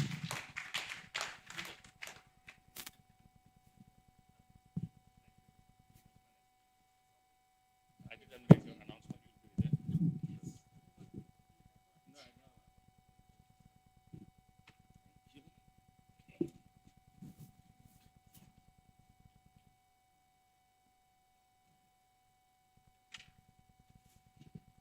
Thank you very much. I promised you that this session would be interesting, and that was the evidence. And since we are the Evidence to Action Conference. Anyway, I would want to invite Dr. David Ameyo to give us some additional information for the deep dive interactive labs. And then afterwards, we would go for our break before the session. Thank you very much. Our book chapters are getting ready, and we are going to go for our break. And our break, we are going to go to our labs. The labs, we are going to have 5 labs to look at 13 cases that have been selected, that you selected for us to take forward. Today, we are going to look at those cases and ask ourselves, what were the enabling environment? I think we have talked about some of the things here, partnership, co-creation, and all those that our panels have discussed. You are going to use the discussion you have heard today to go through those cases. Can we project it, or I have it here with me? Okay, so we have the government and parliamentarian lab. We have 2 cases, a case by Newton Yao and Zampane Wei. I think Howard White presented that one. Those cases are going to be discussed in the parliamentarian lab. On the implementation and civil society, we have 3 cases, Setasante, Juan Connors, and Rose Njenge case, and Martin case is going to be discussed in that lab. The private sector lab, we have 3 cases, Julius Lamte, Amalate, and Professor Peter Corte. Your cases are going to be discussed there. On evidence, research, and policy lab, and I know that lab is going to have many. They got 4. We have cases by Maureen, Richard Otu, Dr. Rose Omari, and Eugene. Your cases have been selected to be discussed in that lab. Then the finance and investment lab, we have the case from Oliver. Oliver just is traveling. I don't know who will be representing him to discuss his case. We can add that one to, I think maybe we can add the finance and investment one to the private sector lab. So we will have 4 labs. We are going to have 4 labs. You will have your tea break, and if you want to go to private sector lab, they will direct you to where it is going to happen. If you want to go to evidence, research, and policy lab, you'll be directed to where it is going to happen. Today, nobody is going to the main block. We will be in this building. We have the labs on the first floor. In American, we call it the second floor, but British call it the first floor. So the first floor of the building over here, we are going to have them there. The private sector lab, you can go there. Implementation and civil society, if you want to go there, we have about 3 cases. Government and parliamentarian lab, we have 2 cases. So we are going to look at the enabling factors that made those cases successful. And we are going to be part of it. We are going to contribute. So if you couldn't be part of the panel, this is your chance to be part of that panel. Okay. Oh, okay. I didn't want anybody to go to the auditorium, but I think they have people to work there. No problem. It's morning exercise. So the government and private and parliamentarian group are going to the main auditorium. That is here. Oh, that is here, so you are not working. Finance and investment, seminar room 2. Civil, implementation and civil society, seminar room 1. Evidence research will be OCD room, that is over here. And we are adding the finance and private sector. So finance and private sector will go to room 2. Okay, so you will go and have your tea, and after the tea, we will be directed into the room you are going. And we will have the cases also displayed so that you can also have your cases, or we will project it and you will join it. Okay, thank you very much. We are so happy to have you. I'm still looking at you all, and by the time we will finish on Friday, our book manuscript will be ready. Thank you very much. Let me share this so that it can be projected. So they'll project it Yes. And Pam, if we can, Pam, if we can have the topic, if we can have the topic of the thesis.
Good morning once again.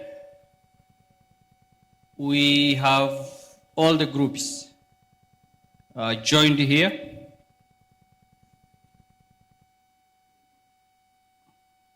So I want to make few announcements. One, what's your name? Emmanuel. So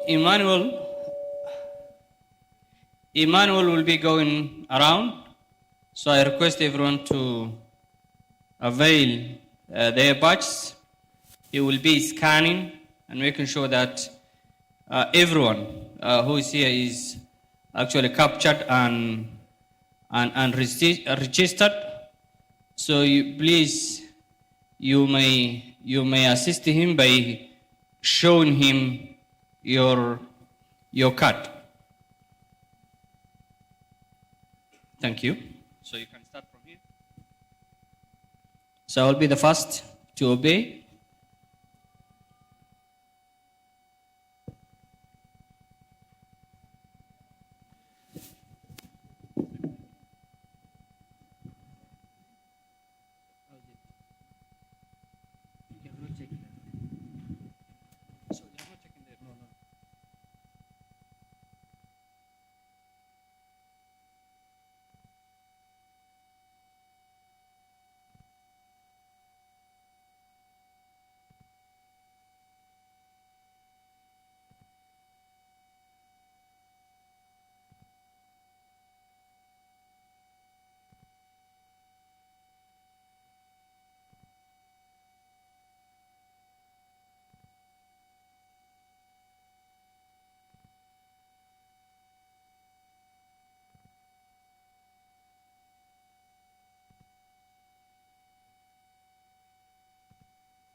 Everybody, I hope we have had some good lunch, right? Maybe the quantities may not be enough, but it's to keep you active whilst we're here, right? So we are welcome to this afternoon's session. It's still part of the interactive labs. We're going to bring together all that we have been doing, because the lab session started yesterday. We continued this early afternoon, and now we're going to pull everything together in plenary so others can know what has been happening in the different labs. So I understand we have about 5 labs that operated. There was a lab for government and parliamentary lab. There was the implementation and civil societies lab. There was the private sector lab. There was the evidence research and policy lab. And then there was the finance and investment lab. So what we're going to do now is to invite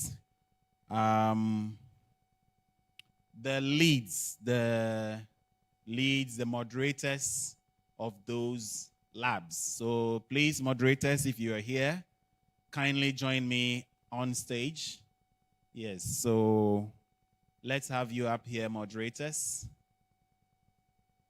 Let's appreciate them as they come along. Let's appreciate them.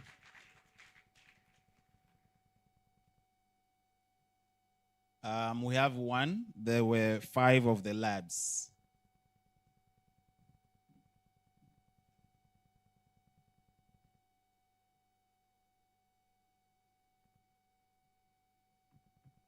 Still on the line.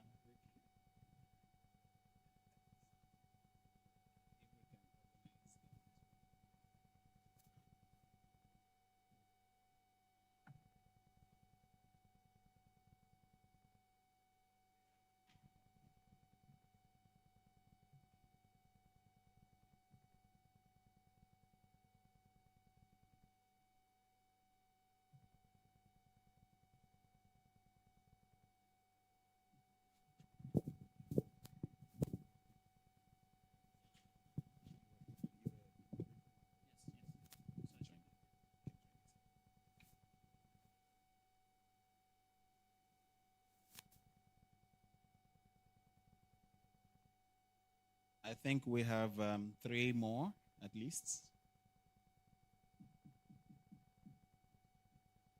Was joined with, okay. Oh, yours? Sylvia, you and Sylvia were one lab.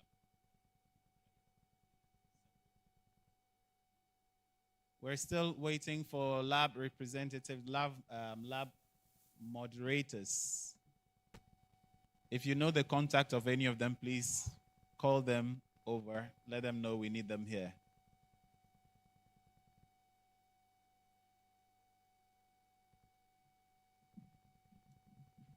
Moderating post-lunch sessions are quite difficult because people have different challenges. But we'll try to navigate them all together.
have been doing in the labs. So because you had the opportunity to visit probably 1 or 2 labs, but you didn't know what happened in the other labs. So we're going to bring them together, and then we as an audience will have the opportunity to interact with some of these.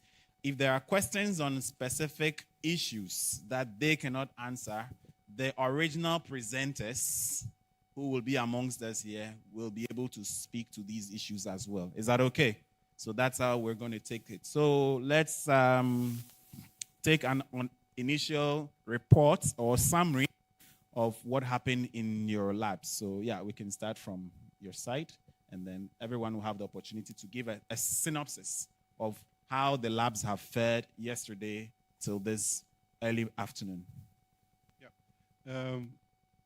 I represent 2 labs. One lab that I didn't attend to physically, it was the investment lab, but I think it gave me a good insight today of what happened there. Regarding the private sector lab, we had 6 case studies. So that was quite a lot. And it went from reorganizing pension funds in a way that it supports impact. It went from that to eventually to how do we empower a young, talented woman in Ethiopia with selling their own vegetables, and how do you reset basically the dynamics of that economy to support her. And in between, we had different models explained. One of the winning lots focused on digital money, and it builds relationships all through the value chain with industry and government, and reconfigure, okay, how can we provide funds to people in need, and also how do we rearrange the deal within the value chain. Interestingly enough, there was also a woman from Ethiopia that said, well, we have all kinds of projects running, but we have they do not address all the challenges that we have. So we're looking for a fund that can function as an overarching infrastructure for the added value of the trust networks. And interestingly enough, I think that that part what happened in the private sector part, and the last presentation that we had today was actually somebody from Nigeria explaining the short food supply chain in the north. How do we provide food and create an investable, de-risked environment for governments, but also private investors to invest in food security in the north of Nigeria. And it was really interesting that both models, as well the investment opportunity, as well how to engage with the private sector, came up with the same needs and the key elements for success: real human connection, trust as a basis, understanding the economics of it all, and the use of data. We will come into this. Ultimately, how many cases were selected? We had 3 cases selected in the private lab, and as I know, 1 was selected in the investment lab. Yeah. Let's appreciate them.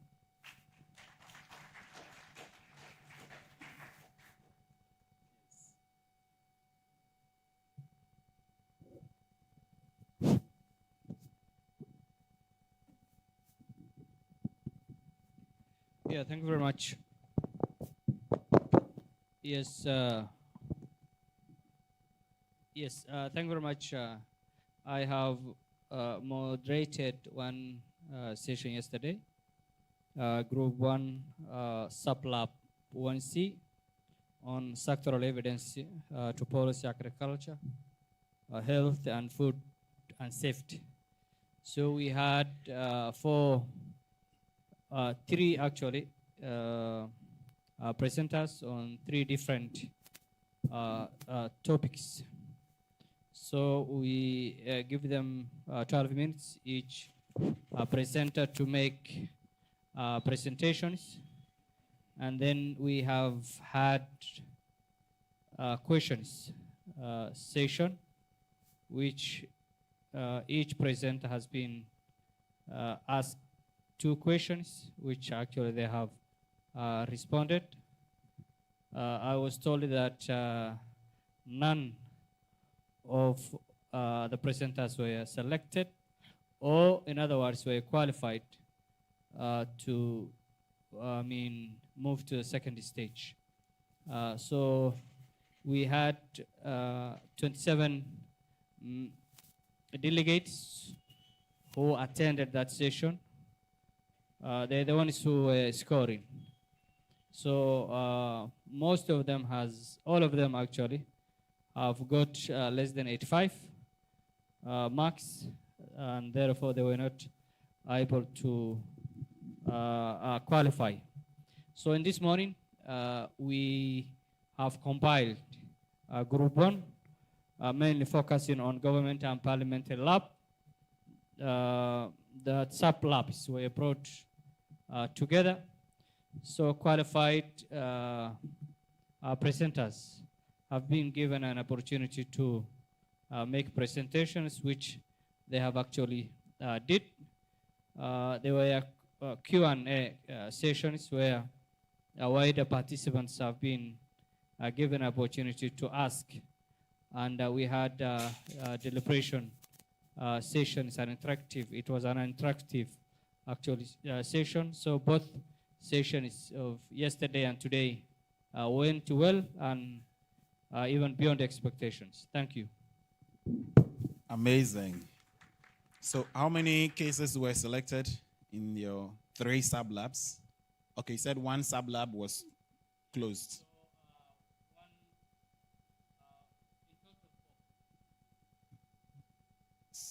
Specific? So thank you. Sub-lab A, 1A, 2 were selected, and sub-lab 1B, 2 were again selected. I think some of them are here with us. So in total, Group 1 on government and parliamentary lab, 4 were have been selected. Amazing. Let's appreciate Group 1. So Group 4 was the group that focused on evidence, research, and policy innovation lab. First, I must commend the designers of the process, which I think is very effective design because of just its triaging process, the rigor of that, the scoring yesterday from a broad selection of presenters in different sections. And those that process yesterday yielded 4 models, if you will, that were discussed today. Yesterday, you can consider it as the what. What is the model, and what's the integrity of the model, and what was the intervention, what is achieved. So that was presented quite well, and it was scored by the participants. So those 4 that we got from the process yesterday, we had further discussions today, and the rubric we had was around what enablers, what partnerships, and also looked at another dimension in terms of systemic barriers that remain. We had 3 really interesting topics. They were very real world, very practical. One was on improving the capture and use of maternal mortality data to improve action, to improve the maternal mortality tracking, surveillance, I would say. There was one on aflatoxin control policy, which was also a very real world and practical solution. So how to make sure that it's an evidence-based policy that was discussed. There was a model, and that was focused more on innovative solutions to capturing evidence, the integration of AI overcoming phobias, fears, or challenges of dealing with complex data collection, and a model to improve that process. And lastly, there was a model specifically around overcoming the policy gap through a multi-stage model that focused on a number of the challenges that typically are encountered, sort of the engagement of the actors, policy actors and such. So today, the discussion was quite robust in the room. The presenters went over level setting on their presentation from yesterday for those who may needed a refresher or for those who were stepping in for the first time. But the discussion and clarification of the how, the texture of how the model worked and the dynamics of it was really useful, which sets us up for tomorrow, which is the thinking about the future in terms of scale and sustainability. So I think it was a very successful 2 stages so far, and I'm also looking forward to stage 3, which thinking about what can be scaled and sustained. All right, thank you very much. Appreciate group 4 as well. And then group 2. So sorry, just to confirm, how many cases were selected finally from group 4? Four cases that we were left with after yesterday. All right, thank you. Sure. So group 3 had 2 subgroups. Is it group 2? Implementation and civil societies, right? Youth and livelihoods, and then community governance. Okay, yeah, you proceed. So for group 3, there were 2 subgroups. The first dealt with education and youth. Primarily, this group had topics ranging from childhood learning, digitalization, curriculum development, etc. There were 5 expected presenters, and at the end of day 1, none of these presentations made it to the second day. For group B, we also had 5 expected 5 presentations. 4 showed up. There was 1 on tractors and mechanization in Ghana, another on community water governance, women leading it, and then water governance accountability. The 4th also looked at how indigenous knowledge should be scaled up to achieve various outcomes at the community level. At the end of day 1, as I mentioned, for group A, none of the 5 were selected. They didn't make the mark. For group B, 3 out of the 4 got a mark which was above the base. So today, we allow them to rehash what they told us yesterday, and then based on the 6 odd points or themes, they also helped us to understand in depth what the enablers were, the institutional collaborations that were, any strategic approaches they used to achieve success, etc. They did that, and we also had very lively discussions, and we can go into details when given the chance. Thank you. All right, thank you very much for that. Indeed, we're going to go into the details of those. But let me mention again that for the specific cases that are amongst us here, if there is any question that you think you can contribute to, just alert us and we can give you the opportunity to adapt to the synthesis we're doing. So first question here is what, from the discussions that went on, what came out as key drivers of success across these cases that were presented? What were the drivers of success that we observed from our, so I think let's start it this time from that side. So yeah, lab 2, you can start for us. Okay, so for the women and water governance, primarily one of the key successes was competence and capacity building for women to be able to advocate when it comes to their own water resources. And in fact, we find that when their competences are built, they become confident. And with a strong base of competence, we see confidence rather than arrogance as women try to advocate about their community water resources. For the tractors and mechanization in Ghana, one of the key success or drivers of success was the fact that they gave themselves enough time to learn about the implementation before scaling it up. There were also key collaborations with institutions which could do evaluations and institutions which could help build capacity of the people engaged in that value chain. Third, for the water accountability, where they had 6 sub-cases, one of the strong enablers of success had to do with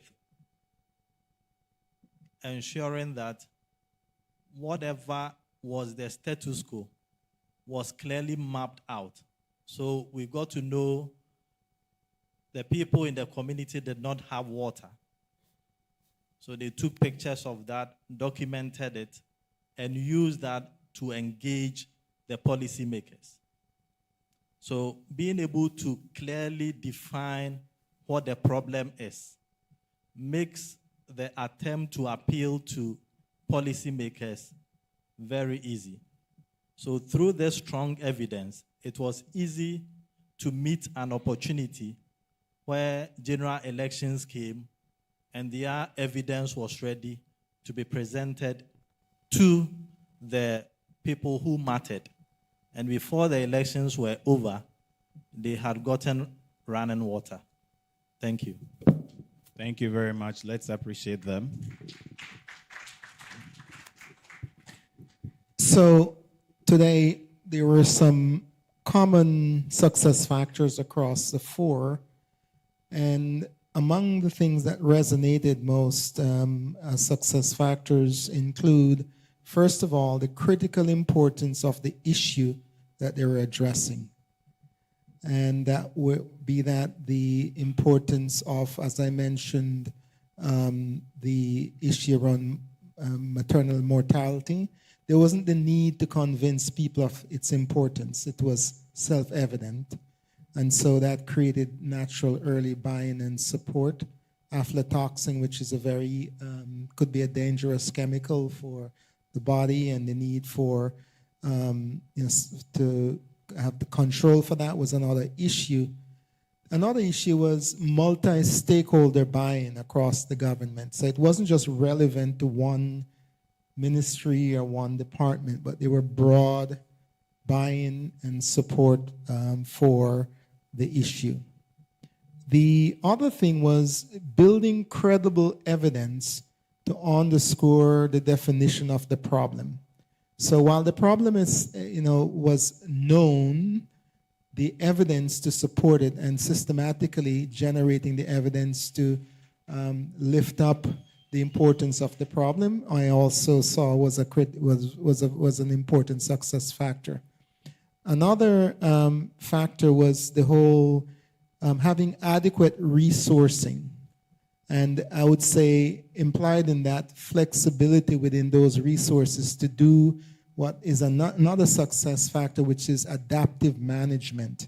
So continuous problem solving. And that came out more in the outcome harvesting topic that used AI. When roadblocks were encountered, they were able to adapt.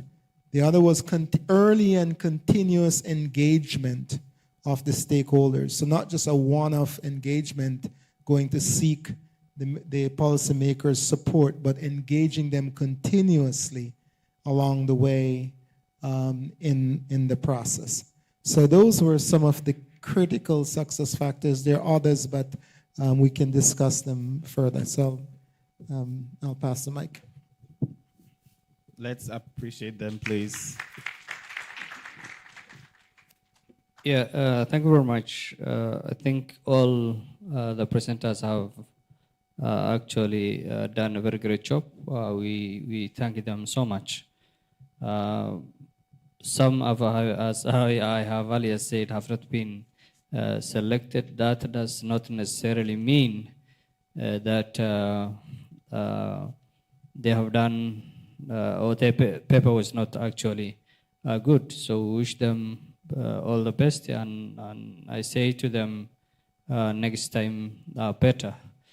So those, they were all addressing issues that our communities actually face every moment, every day. And they were bringing, tangible solutions. For example, a gentleman from Kenya was actually focusing how to improve animal health in Kenya, because what we know is that many of our rural communities depend on the livestock. So their health actually matters a lot, not only to them, but also to the wider community. There was another case, I believe it is one of the successful, studies done by Afrobarometer on impact histories, collecting feedbacks from citizens of almost 30 plus countries in Africa, asking them their satisfaction on government, services. So any particular factors that came out strongly across as, yes, as being reasons, like I'm saying, you see, all were they have all brought actually a practical solution is helping policy or decision makers to have evidence and make their decisions based on those evidences. They were all connecting how planning translates, or evidence translates into planning.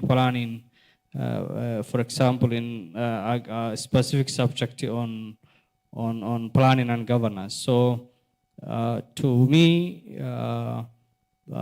some actually can specifically be selected, or some specifically be taken as a success history. For example, this impact history is done in 30 plus African countries on asking them their satisfaction on government services, whether citizens are satisfied on the government services provided by, to them. Thank you. Thank you very much. So, yeah. Success factors. It's a bit of a kicking in an open door, because they're already mentioned in the session of Fadel. I think in advance alignment of stakeholders is key. Alignment with the stakeholders, especially in the case on the digital cash. You're not open your books when there's no trust and alignment in advance. And similar with the short food supply chain intervention in Nigeria, from farmer through processing, industry, and to the end consumer. So it's all about alignment in advance. I think a key success factor for both these projects is that they had a longer runtime than only 1 or 2 years, and they were sufficiently funded. It was not mentioned that way, but it was a key part of their success. For the short food supply chain initiative, there was a really emerging big problem. So the alignment of stakeholders was basically based upon their own needs. You have in northern Nigeria 50% of food loss. Roads are not available to transport food. There are no cooling capacity. So there's a big issue, so that was easier. I think for the financial digital cash. It was also more or less a buy-in on future incentives of making your business more profitable. Different issue, but I think that was those were the key elements. Thank you very much. I think we can appreciate them all together. What we've done now is to look at what contributed to the success of these different interventions, whether they were in the government, labs, or research, private sector, all across. And they are relevant to us because we will keep creating new interventions. We need to revise existing interventions, and these are all lessons we can draw from. So we'll move next then to the constraints that were reported from these different cases, so we can share from those experiences as well. So this time I think we can start from lab 4, then we do lab 3 and 5 actually, so and then we do 2, and then we finish with 1, right? So lab 4, you can start for us. What were some of the constraints that were discussed or reported in these sessions? After this round, we will take the final round looking at some systems or partnership models that came out strongly. So I'm just announcing it in advance so you start thinking about it. So finally, I'll come around again to look out for any outstanding partnership models that were discussed in these. Yes, so particularly for that one, the partnership models, if you have difficulty in bringing them out, you can invite the case-specific cases, and then they can share these models as well. I think that should even be done by the cases, right? We can do a quick round of the cases. I have the lists here. So I'll mention the cases. I'll mention the presenters of those cases, and you come and tell us the partnership model that you used, the partnership or the system that you use, like generally. So presenters, please be on hold for us on that. So let's go to the constraints that you experienced. The constraints were the ones that you might imagine. Some of them have been discussed. I start in no particular order, but the ones I heard that came up were just emerging challenges in getting the projects sometimes off the ground, in terms of the start and mobilizing all of the participants in these to come on board. So there was a lot of these challenges in mobilizing the right expert. It took a lot of time and effort. And I think that was one of the ones that resonated with me. There was also the issue of government changing. And, politics is such that when administration leave and you're in the middle of a project, that creates new challenges in terms of re-educating and re-mobilizing the champions for the project. Of course, resourcing constraints. In some instances, the projects were fortunate to have adequate resourcing, but in other instances, those were challenges. Context, the varying context where models were implemented across countries, the contexts vary and so on. So having to adapt to those various constraints. Two of the things that I failed to mention in terms of successful factors, but I bring them up here because they're important to addressing the constraints. Were just strong project leadership was one of them. That was, and then another factor was having champions in government to help to bridge some of those constraints. But those are the main constraints that came up. So there's a funding, there's a government change, there's national cross-context factors that required adaptation and adjustments. So for group 3, I can talk about technology. So the first has to do with we attempting to be more efficient with new platforms like Teams and Zoom.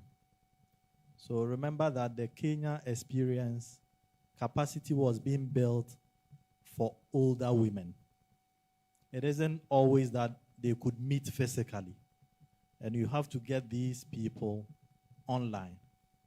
And how do they navigate the process of using Teams? Even some of us here, sometimes you want to get online and it's a challenge. So the team had to consistently support the women until a time that they could log onto the platforms themselves. So that was a challenge at the beginning, but with time, the women were able to overcome. So one lesson there is that no matter how hard it is, we should keep pushing. The second technological constraint had to do with the importation and use of one brand of tractors for the AMSEC program in Ghana. So it got to a time, middle of the program, they couldn't find spare parts for the so many tractors which were serving the farmers. So that became a problem because the researcher had advised the government, in quotes, to import those tractors. And now we do not have the spare parts. So that was an issue. But it also gave a window of opportunity for the project or program to learn for the next stage.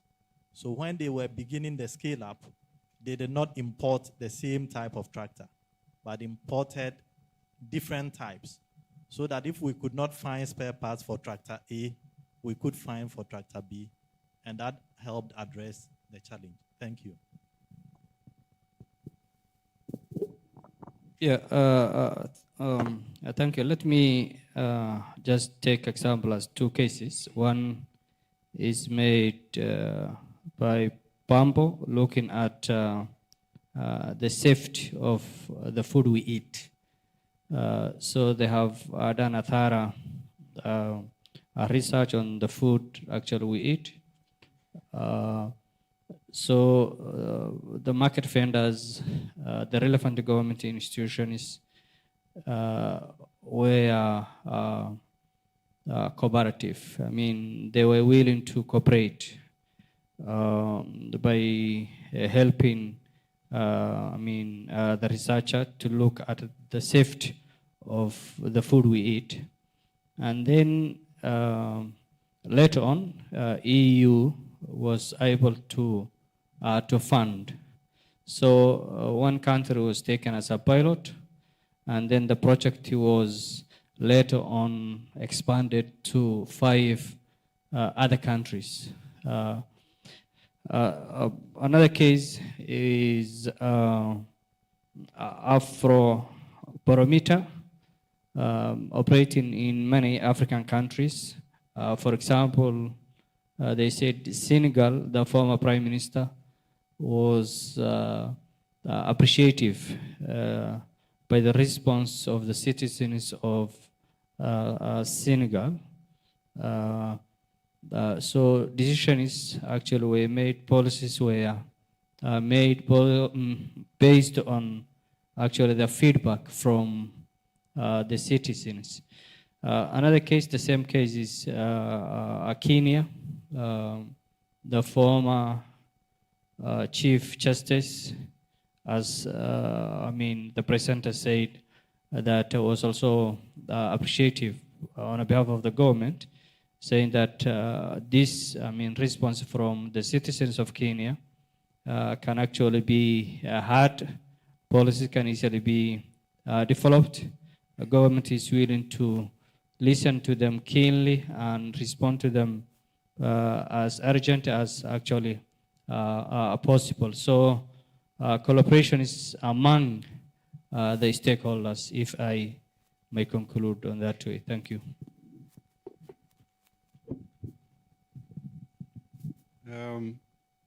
What we, I need to look at my screen. So I don't But what we saw is that both, especially the short food supply chain projects, faced challenges on offering short-term incentives, but also the need for long-term investments, and that not being able to fix it, because, well, yeah, you just do your research and then you come up with a number, 50 million to fix this problem, but I learned that when you call something a solution and you need 50 million, it's a 5 and a 0, and one thing is for sure, you didn't calculate what is actually needed. So probably the problems will not be taken care of, so nothing is fixed, let alone all the long timelines. There were also conflicting programs, especially on the food part, where you want to change the systemic problem in the value chain of food, but investments are done in food programs, and then basically, yes, it's needed, fully understand it, but then you do the short thing, not a long-term thing. So basically, you keep the problem intact as it is. Then from the digital cash perspective, I think but that's more a personal observation, it ignored the opportunity that was also mentioned by the young guys. How can we control our value chain through digital cash, but also design deals within the value chain of food or finance to really reconfigure how value is secured, trust, and fact-based distributed. And in both cases, I think that was the main challenge. All right, thank you. Let's appreciate them once again. If there are any questions for them so far, we are free to ask. They first spoke about this, the success factors. What made these interventions or these cases successful in their implementation? Next, they spoke about the constraints that were discussed in these labs. Yeah, any questions at this point, you can ask them. Particularly, okay, so I just want to take one. On the point of the technology, I think, was it lab 2? Right. They mentioned the technology adaptation challenge as a result of the demographic, in this case, the age, right? The older women. Was it a case also that we could have looked at using other digital technologies that could be convenient for these old, aged women? Because there are other technologies, there are apps which may be difficult for them, but we can look at using USSD, which is like even with the feature phones they could have done, or the voice, interactive voice ones also, which could be much easier. I'm just asking this for our thinking, right? It can't solve the problem right now, but as we are thinking through, system design issues, is this something that we could have also looked at? Response? Yeah, if you have. Otherwise, the specific case. Yeah. So was that a case? Okay. You want to respond to that? Okay. Okay. So yes, USSD, if it's a one-way interaction, but these are sessions which should have been physical. But it's like a group discussion, and definitely the online with Teams or Zoom. Okay, so but Kenyans are technology gurus. Yeah. So eventually they caught up with it. Yeah. But the USSD, fine, but the kind of engagement they wanted to do, the Zoom or Teams was better. Yeah. They had to see how to work them out into it. Exactly. Right. Thank you. Any other questions for them? We have a question here, but you have a question for the lab moderators. You can do that, yes. Thank you very much. I think you asked it. You asked it, yeah. But mine really was to look at the reality on the ground, whether what we try to test in the lab can actually work, in the field. I mean, many times, even in our scientific meetings with colleagues in the north, global north, and we are here in the south, just to have a meeting in teams. The phone just rotates, because of the internet. In this particular conference, just trying to access internet, we've got to move to the other building, and this is a conference at the university. So when I hear discussion about Teams and Zoom, I just switch off because I know I'm conducting an academic exercise. So my challenge to the people in the lab that when we design these things, I'd rather you tell me you're going to discuss on radio because they are going to sit around the radio and listen. But when you say we are going to do Microsoft Teams, please, thank you very much.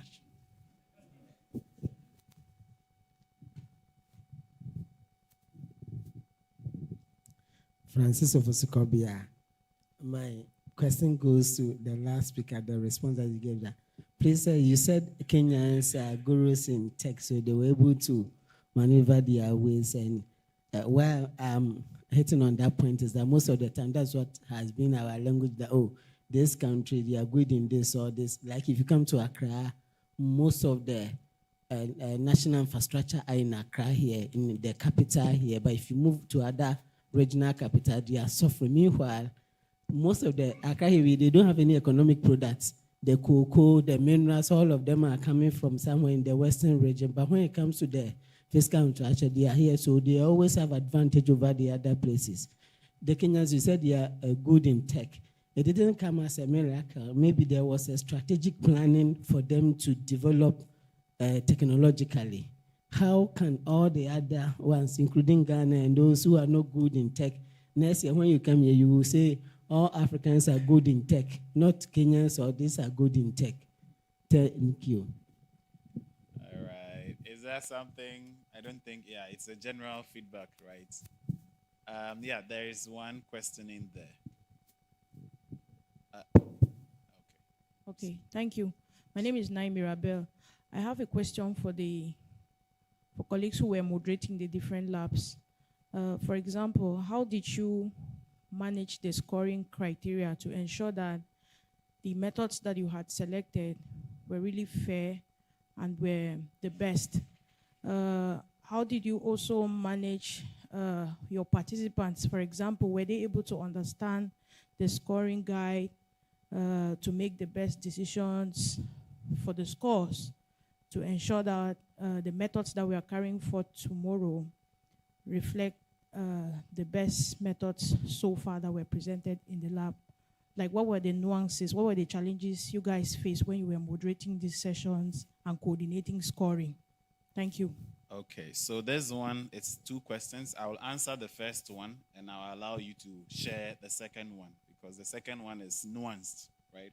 How did you navigate? Did you explain to them? And so that I'll leave that one to you. But the first one, which was about the method, how it was done, there were 6 questions, basically, that were asked on the form. Then it was responded to by the audience, right? So the audience listened to these different cases and then did their own evaluations, right? There was a minimum criteria of 75%, all of them. I think the first 3 had 20, 20, 20%, then 15, 15%, and then 10%. So these were collated in over 100, and then if you made less than 75, you don't proceed or make progress. And then the recommended was it 85, right? So 75 was the cutoff. All those that made 75 and above were, made progress to today. Is it related to that? Okay. Yeah, but I don't challenge by any means the selection made and so on. I completely trust the system and how moderators. But I know for a fact that the lab I went to, there were at least 2 very strong cases which made the minimum and above the minimum. For whatever reason, they didn't show up today. Maybe they did not know where we were, or for whatever reason they were not there. What I would suggest is, if it is possible to invite those presenters, which we know they made the mark, but could not be there today, to the next round, I think we would all benefit. It's just a suggestion, but it's up to the organizers to work on that. Yeah, we can still accommodate that, right? Thank you very much for that suggestion. Related to this very one, because the second part you will speak to. I will not free you.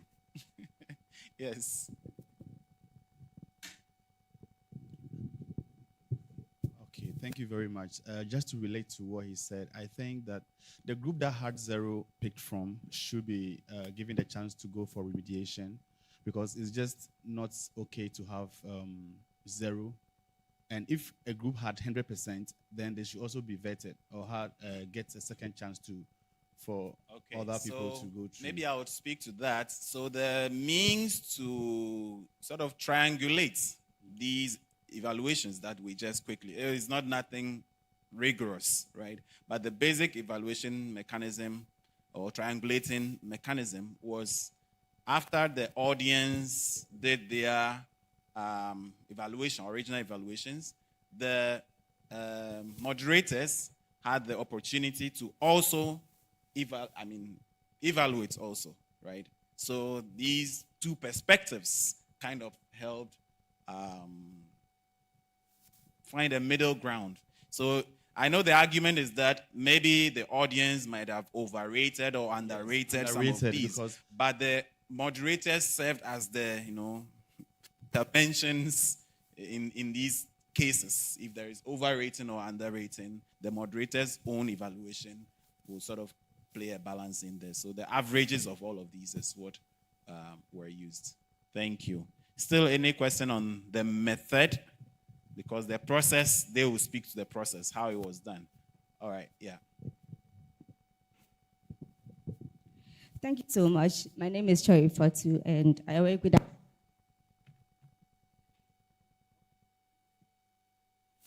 Okay, you can give this one. Okay, yeah, it's working.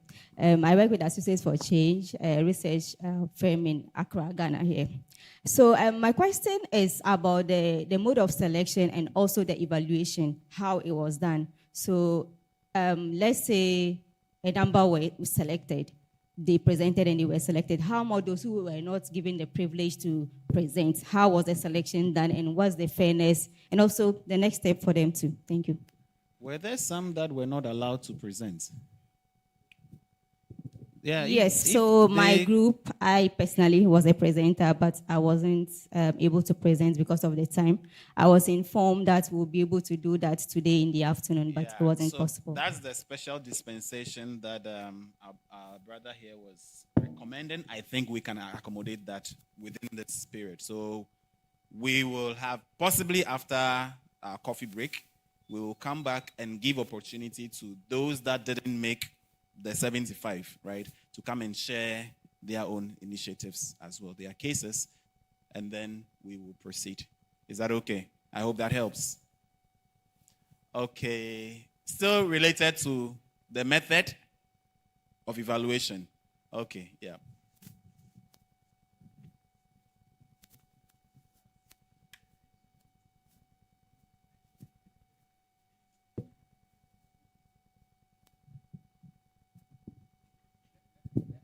Thank you. Please, let me explain something. We receive, Sarah, how many abstract did we receive? 110. We received 110 submission that went through an evaluation processes. So when it went through the first evaluation processes, it came down to 47, isn't it? The 47 were divided. We had 3 lives. So you see that yesterday it went to 10 because we wanted everybody to have an opportunity to present. And we said that we are going to do what we call citizen evaluation. So we we gave everybody a form, isn't it? And the form were self-explanatory. So we gave you opportunity to present. And then citizens, which is participants, evaluated it. At first we said 85. But when we look at the cases, we said, can we bring it down to 75? Isn't it? So if you look at the form, it was there. So 75 was good. 85 was excellent. So we said, okay, can we call it golden standard, which is rigorous impact evaluation, but terms non-experimental also is good, isn't it? So we said, let us come to 75. So the 75 were what has gone through today. Okay. If we have got information that maybe because of time, somebody didn't get time to present in their lab, that would have been different. But we have selected the 13 cases.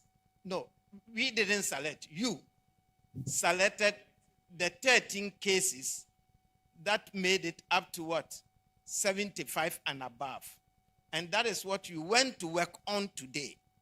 And that is what we are discussing. In the afternoon, after the break, the 13 cases also, the authors will come here and really explain. Tomorrow, we are going to take the same 13 cases and ask ourselves, is there possibility for scaling up? What can we do to scale up? What can we do to institutionalize it? Is it transferability? And then we are going to work with these 13 case authors to take all that you have done here. So each author will be a chapter author, okay? And then we will work on it until we get it to publication. It will go for peer review and other things for us to get into publication. So the first cutoff was done by a team, which we call the program committee. It wasn't done by one person, okay? I think each one was reviewed by what? How many? Two people? Two. Each submission were reviewed by 2 people, and then they selected the 46. The 46, each of them have been reviewed by how many? The minimum in a group was about what? About 15, 20. So it has gone through a rigorous process, to come to the 13. And the 13, you have time today, the moderators and you to interrogate it. So we are going through all these processes. So that is how it is in the process. And I wanted to just give it out. Thank you.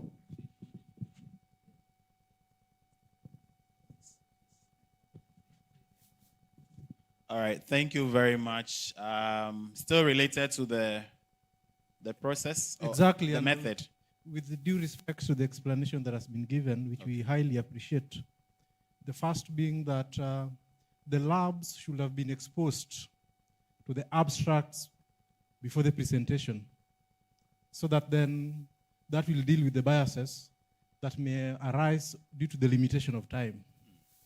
Then secondly, in the spirit of evidence to action, is that when you've got results, it's important that you communicate to the presenters. Not that they appear and notice that they did not meet the cutoff. So it was not going to take the organizers too much time to just do a small email to those who did not meet the criteria and give the feedback. And as such then, they did not have the evidence that they did not meet the cutoff. No, I think it was communicated. I evaluated many of these as well. So it was on the paper. So as a presenter of a case, you knew there was a cutoff that you were working towards. So, okay. Yeah, no, thank you. Thank you, David and team. I just want to make a suggestion. I think in the spirit of learning, even the abstract that didn't make it deserve a feedback. Yeah, if you get the feedback, at least you know what to improve next time. So I think that would be one thing we will take it very seriously. The second thing is, in this thing, there is no failure. you know, you will get it at the 15th time and do the good job. I think the problem of those that the first time I got it, you may fail to learn. So let's take it in good spirit. I think the comment is very well taken. We are going to improve as we go. Thank you. Thank you very much. So I think the questions on the methods have been resolved, right? Good feedback coming through all across. So finally, the processes. How did the process go in the different groups? If you can just give us a synopsis, a summary of the process, how you went about the evaluations.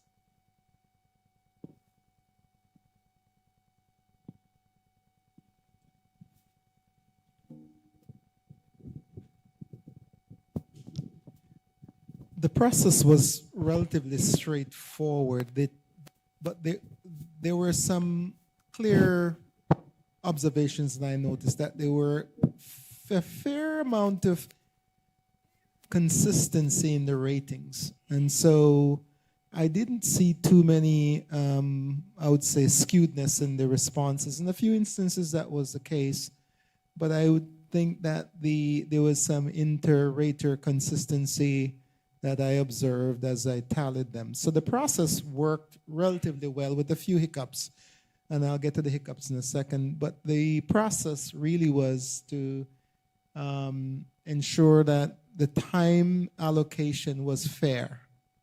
And it was a little clunky at first, but then I got into using technology to sort of time the presenters so that became more objective. And then at the end, the sheets were passed out before I started with explanation, clarification of the process, just to make sure everyone was on the same page, and so on. So as each presenter presented, the scores, and then we start the process over again. Now, I noticed a few hiccups. One was not everyone read the instructions, and while it seemed very straightforward, there are instances where people would give a 20 score for a 15-point category. So at the end, the facilitator and I went through each one of those to check to see if there was any problem with that kind of issue, and we noticed those. So one of the things, we erred on the side of the maximum score where someone overscored.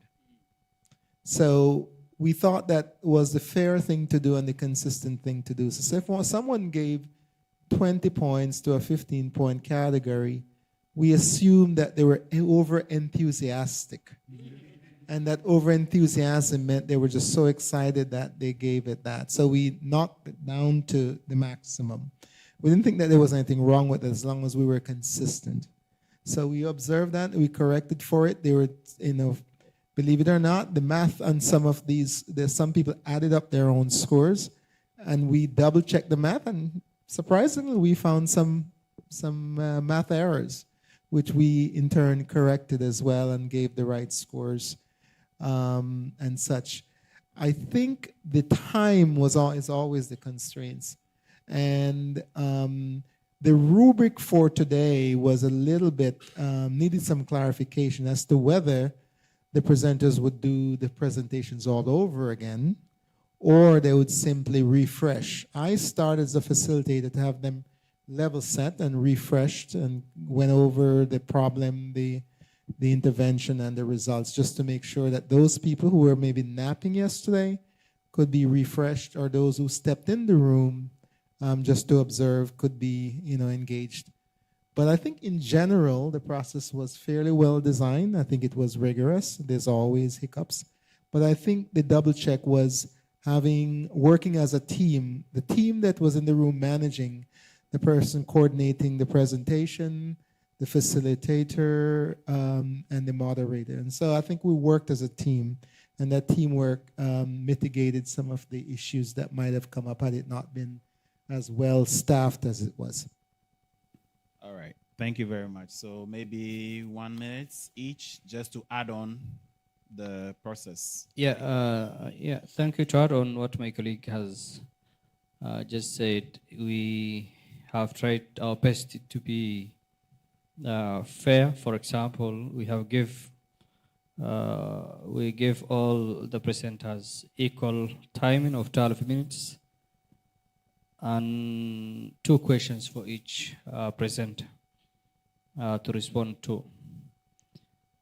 In my subgroup, for example, the subgroup I have moderated, there were 3 presenters, and then none has actually been part of and parcel of the scoring, because that's we felt that's unfair. As actual candidates, I, as a moderator, did not score as well, because I have to be a referee of the game. Yeah, so I did not actually score. But what I think the main challenge was the delegates or the participants were not on or oriented on the scoring sheet. Yeah, so some may have not looked at it carefully or have done it actually carefully. Unfortunately, my team, I mean the subgroup I have moderated, none has actually been qualified. So the blame does not go to any other than the participants themselves, because they were the ones who were scoring. I think that is, we'll take it as a lesson learned, not as a blame. To those who have not made it, I believe they still have a chance to learn from it. There are always room for improvements, and we wish them all the best, and next time better. All right, thank you for that. So 2 things I've noted here from the submission so far of the process. One is the need to orient the audience on how the scoring was going to happen. And then the second is for all moderators to understand the need to do that, like a standardized way of doing that. So yeah, let's take the last 2 submissions on the process.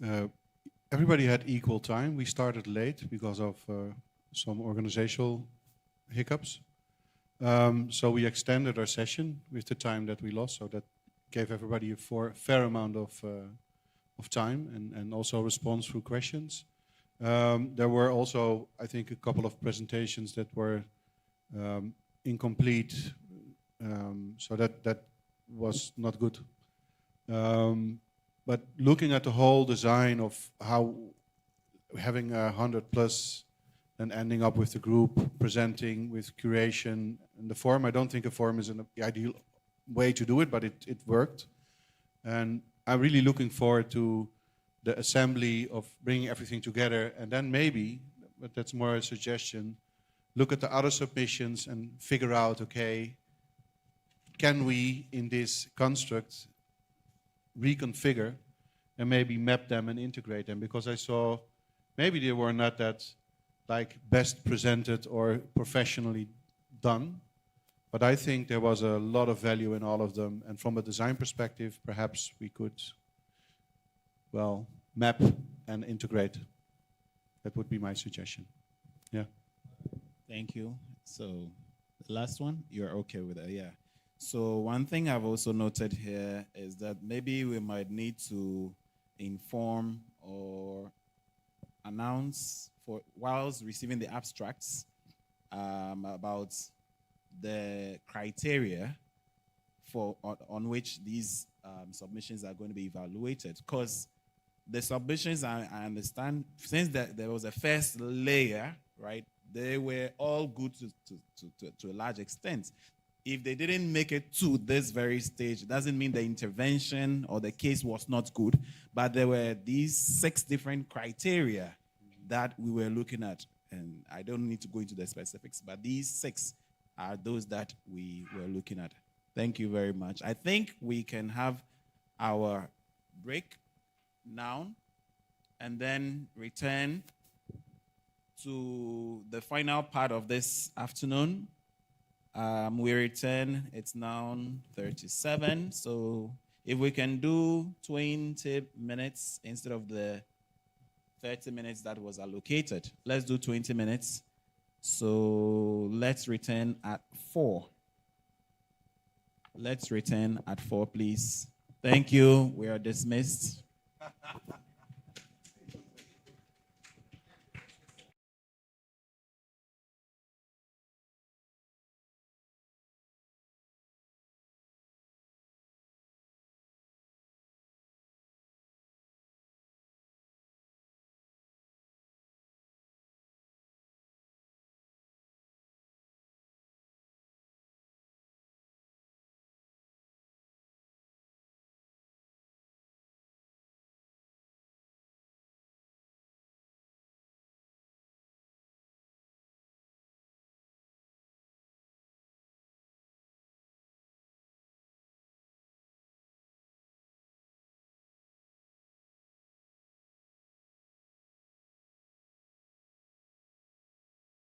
Presenters, right?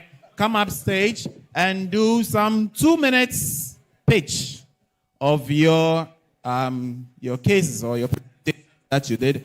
2 minutes each, and then we can interact on those, and then we're out of here. Thank you very much. Mention the names. We have Newton Yao, Jipeng Wei. Yes, thank you, moderators. Thank you. Wait, let's appreciate them. Let's appreciate them. Emmanuel, is it Demi? Emmanuel Demi. Joseph Kuria Watara. Seth Asante. Joan Combs. And Rose Njege. One of you can come. One of Cones or Rose Njege. Martin Kapshanga, Julius Amte, Amalate, Peter Korte, Maureen Nkonje, Richard O2. Is Richard around? Okay. Rose Omari, Dr. Rose Omari, Eugene, Oliver Kirui. So let's have you here. You would have just 2 minutes because there are about, how many of you? 15 minutes. So 2 minutes to tell us what happened. I mean, tell us about your case. You want to start? All right, so we have the cases.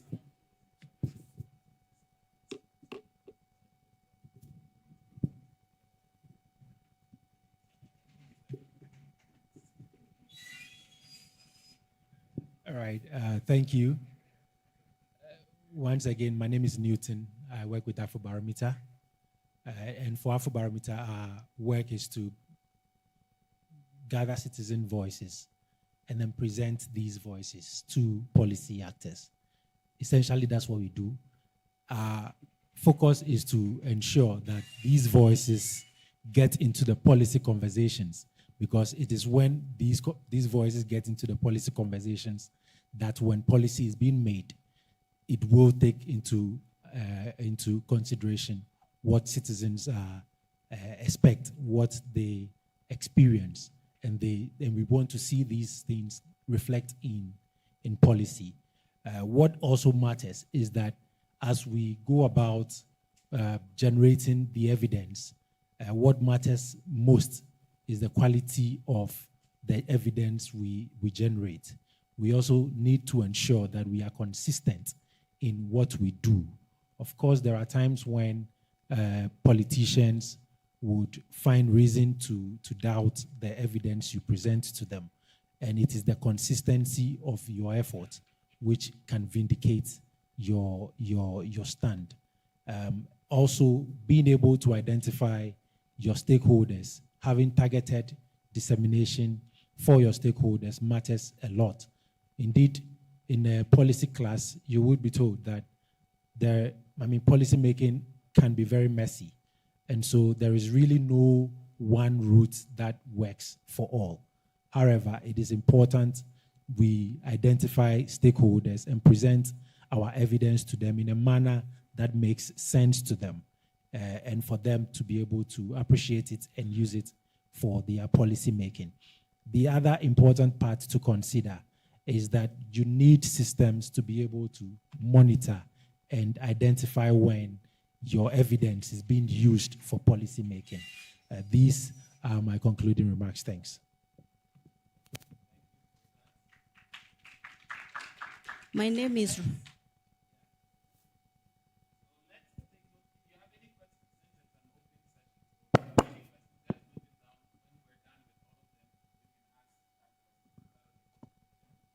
My name is Rose Njage from PASGR, Partnership for African Social and Governance Research. So our intervention is basically focusing on amplifying the voice of women, especially women from rural areas, that they have a role to play when it comes to advocating for governance in water resource management, and helping them to understand that the water does not come from taps or even tanks, but there is a need to preserve our catchment areas, and that is basically what our intervention is focusing about. Thank you. It's actually the same intervention that we are doing together. So just to add a little flesh, what informed our intervention is the fact that women many a times are left behind when it comes to decisions around water, yet they are the same people who suffer the most when there is no water. So you find women walking distances every day to look for water without understanding that there is actually something they can do about it. So our intervention is focusing on building the capacity of women to understand how to influence decisions around water resources management. Because if they get it right, protecting the water resource, then water supply shouldn't be too much of a difficulty. To ensure sustainability of this initiative, the women have decided to do what we call goat rearing. And somebody might ask, how is goat rearing related to water protection? So these women want to be independent so that even when there is public participation forums, they can go back to their own bank accounts and actually pay for to attend such activities without waiting for donors to come and support them. So sustainability is very important in this intervention. And then another factor in the intervention is we've supported them to understand policies so that they know how they fit into policies that are in place. So we've broken down policies for them to understand, including public participation guidelines, so they know when they attend this public participation that they actually have a voice. And then lastly, I will touch on technology, which was asked earlier. So we've supported them to understand how to use technology because technology is inevitable. And I like using the example of public participation. You find that public participation forums are even shared on WhatsApp groups. So if our women are not aware, they will not show up because they do not know. So we've been very keen to support them to be technology savvy so that information doesn't pass them and they're aware of everything else happening around them. Thank you very much for that as well. Rigobert, Annie, if you're around, Rigobert, Annie, I understand someone wants to see you at the reception. So just get close. Rigobert, Annie. All right, the next case. Okay, thank you very much. My name is Isaiah Samuel from Water Witness International. I'm a country representative for Water Witness and also regional program manager for Fair Water Action Fund. Please. So Fair Water Action Fund is a facility which provides financial, technical, and legal support for CSOs, researchers, and also investigative journalists. So the cases I shared came out of Accountability for Water program, which is implemented by Water Witness, KEWASNet, Shahid Wamaji, and also PASGR. So yeah, so it's not a single case, but a case of lack of access to water, a case of water pollution, and also a case of exclusion from decision making. So what I shared is, the path from evidence generation, and also towards, using those evidences to bring change. So in terms of what worked well, so we started with co-creation with the communities in terms of identifying the issues in the cases. And then once those issues are identified, we broken that into policy briefs and also infographics and how to do manuals so that, that those documents could be used to bring change. And then the other is the use of media, the use of local radio, so where live communities ask duty bearers the different issues that they have in terms of service delivery, for example, water utilities. And then the other thing which worked well in the process is the trust and collaboration with the policymakers, because we have been engaging the ministerial level through the technical working groups. So we also worked with different partnerships like CSOs and the different forums like WASH forums and water resource management forums, and also involving the different networks. For example, the case from Tanzania, working from TAWASANET. And then it comes to involving the government. Okay, so also from government and different local and national partners. Thank you. All right, thank you very much. Let's appreciate them. Is that your name again? Is Issa? Okay, okay. Good afternoon. Yes, my name is Joseph Kuria, a research and policy analyst in the National Assembly of Kenya. Mine was a case study, a research study that I conducted within Parliament in 2025, that is last year. The major objective was to just identify the factors that influence evidence use within the institution. I interviewed officers from 6 directorates that offer technical support to members of Parliament, including the Parliamentary Budget Office, the Parliamentary Research Services, the Directorate of Legal Services, among others. The major outcome of the study was that there is fair use of evidence in the preparation of various documents that support members of Parliament, including the policy briefs, the bill analysis, the policy analysis, whereby I saw around 57% of the respondents, the participants, indicated that they use evidence in their work. But on the other side, there were some challenges which came out very strongly, including the limited technical capacity. Also, the political environment was a major variable that came out, that it was a significant predictor of evidence used by members of Parliament.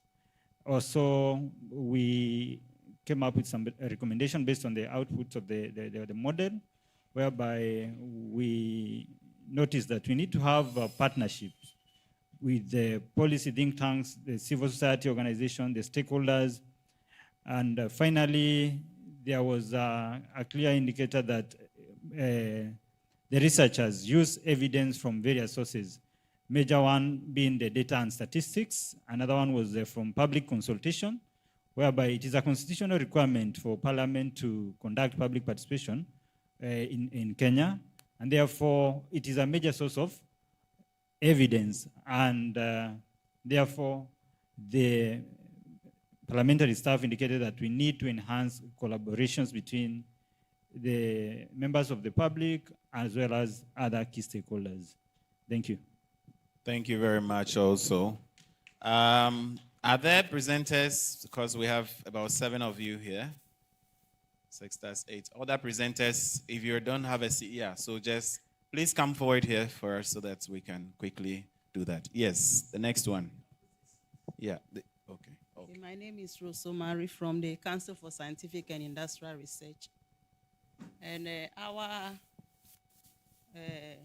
should I call it intervention, or the project we presented was a project implemented with the aim to come up with a document, a national document that will guide us on how to control aflatoxins or to handle aflatoxins, right from research, the detection of the toxins and all that.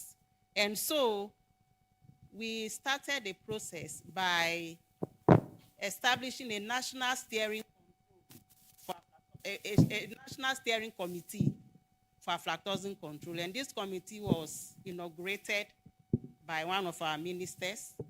And the steering committee was actually the one that worked on development of the national policy of aflatoxin control.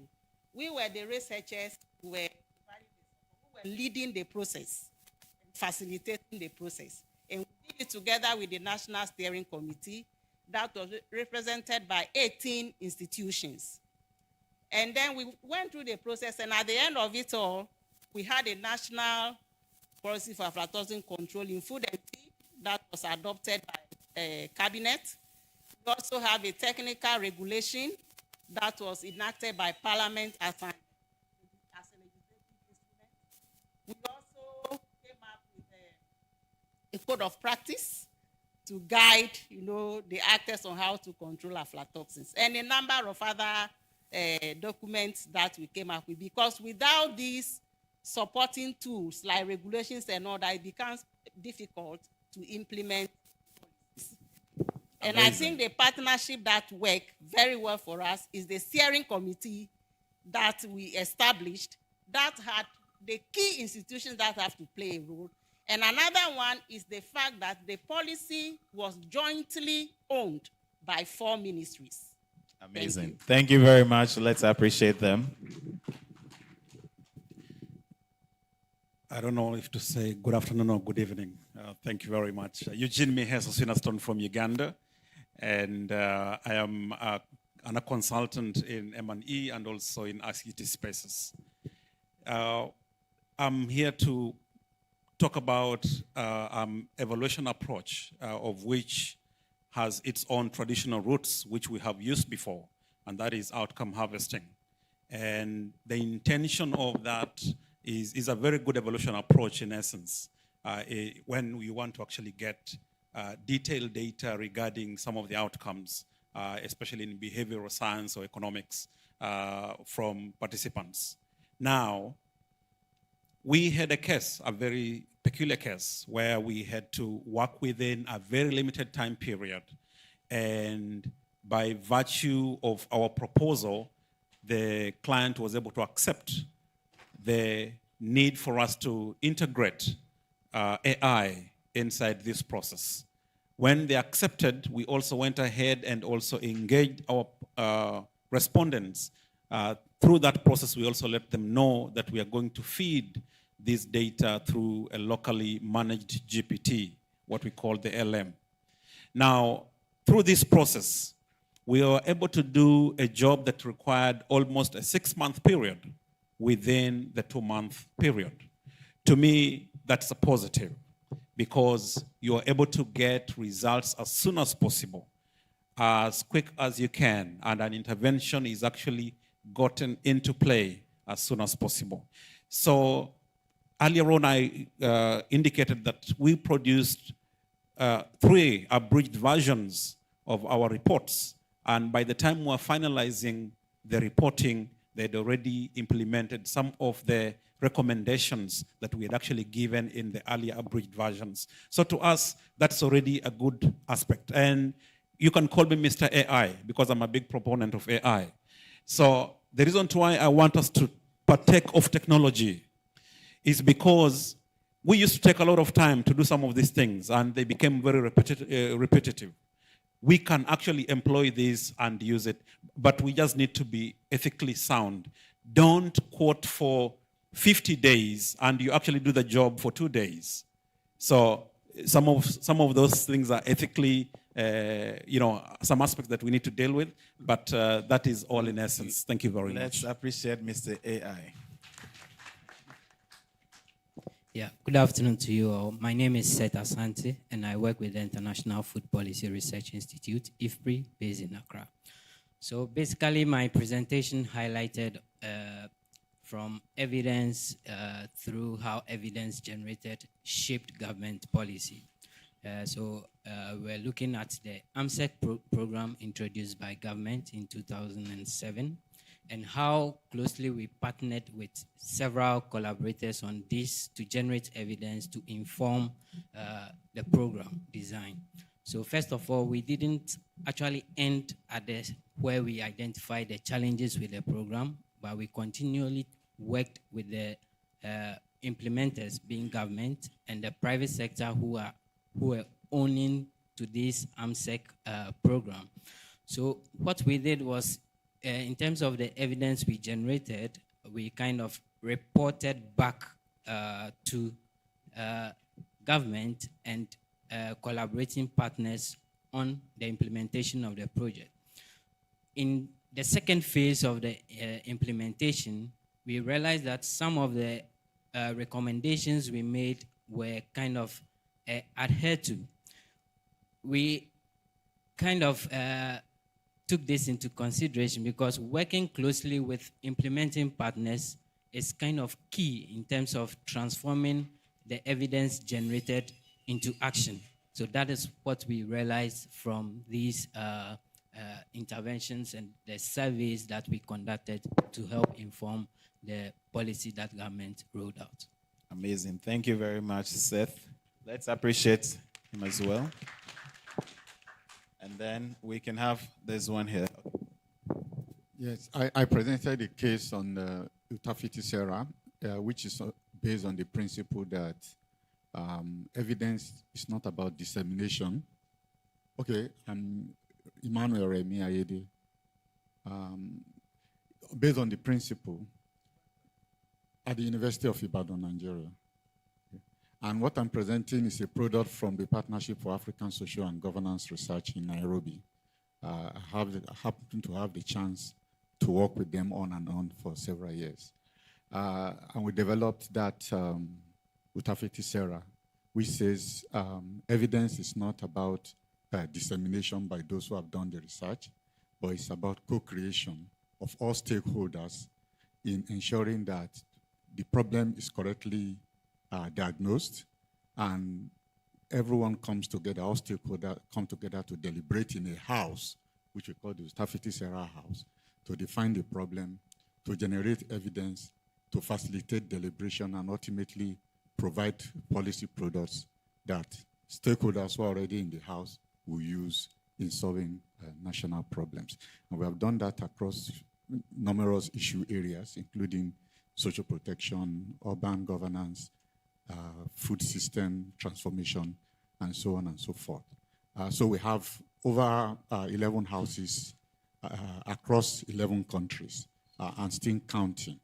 And the idea is really that once you constitute the house, and that's a big challenge, you have to do that through a process of political economy analysis so that you ensure that the house is inclusive in terms of stakeholding, and that you also bring those who have access to decision-making and are actually stakeholders within the process into the house. So once you constitute the house, then you have multiple convenings where house members addresses those issues, even generate products that are again fed into the house for further refinement and discussion until some consensus is reached on what is to be done.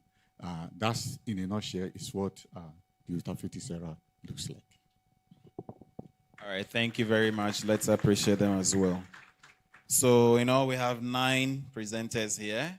We had 6 that didn't come. Any of the 6 presenters still around? Otherwise, so the outstanding ones, we have Zipeng Wei, Julius Lamte, Amalate, Peter Korte, Maureen Konje, Richard Otu, and Oliver Kiri, Dr. Oliver Kiri.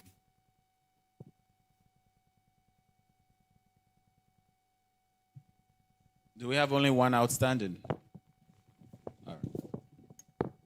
Okay, so good afternoon again. So I'll talk on Oliver's presentation.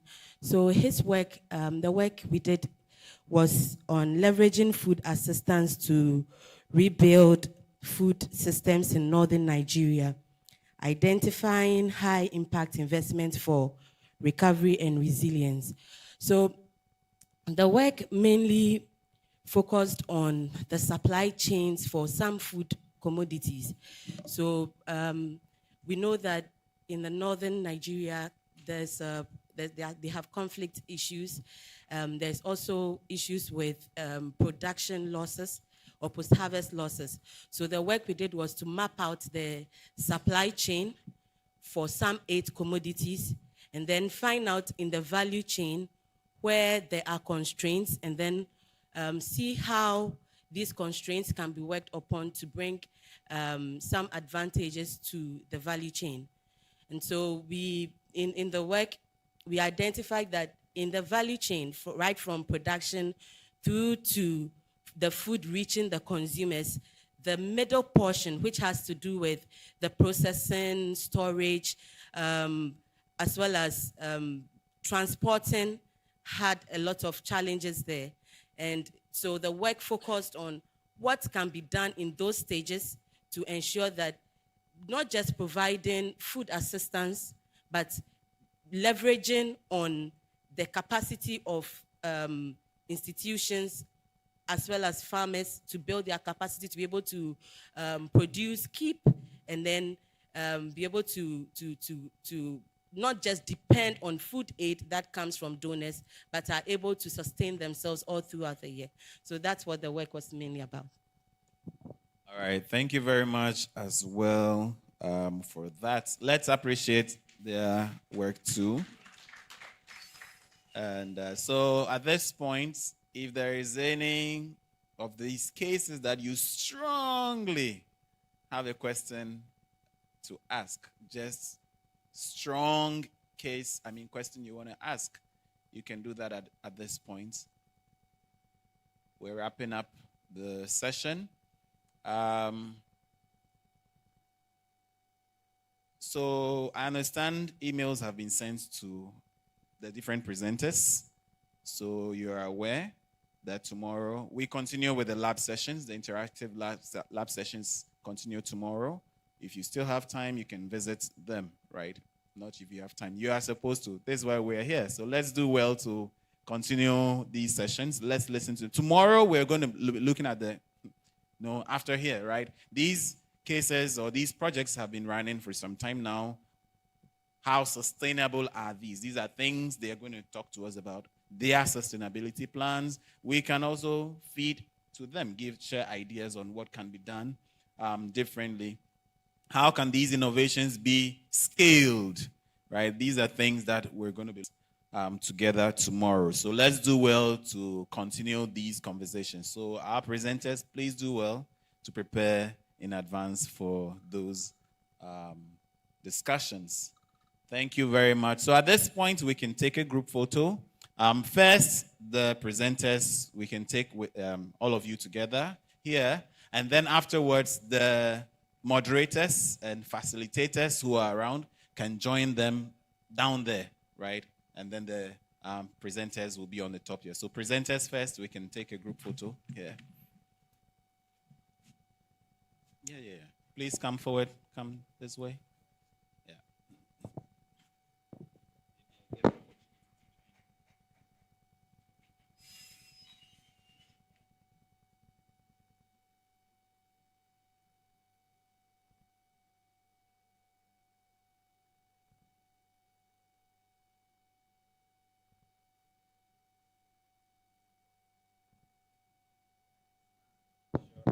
Let's have the moderators. No, let's continue. We're still here. Moderators and facilitators.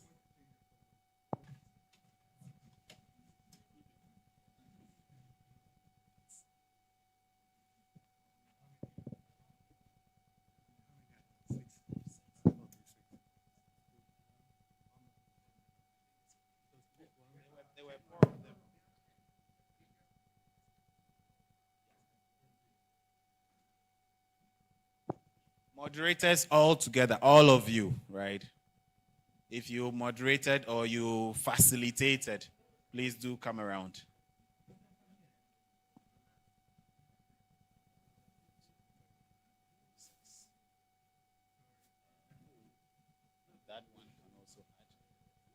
That one can add to. Yeah. Those who moderated yesterday and today. Yeah. Moderators, facilitators, right? Those that were collapsed, all of you were taking a group photo together. Is that all? No, you can say. You say. Once you were a moderator, facilitator, you said. That's how we're going to differentiate. Is that all? So these two can go out. Okay.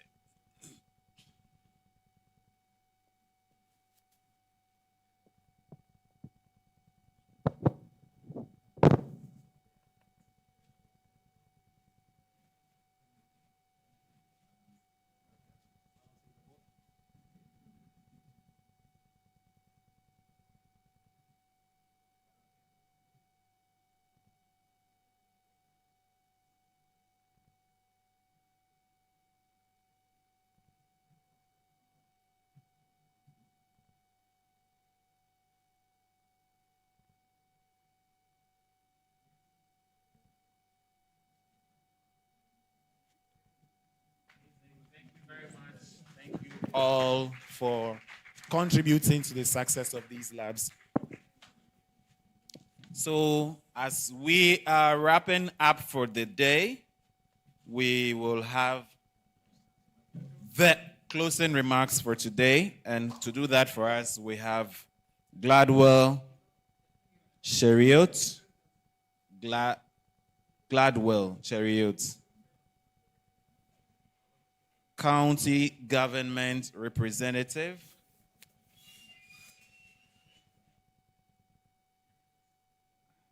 Of Nairobi. Is Gladwell around?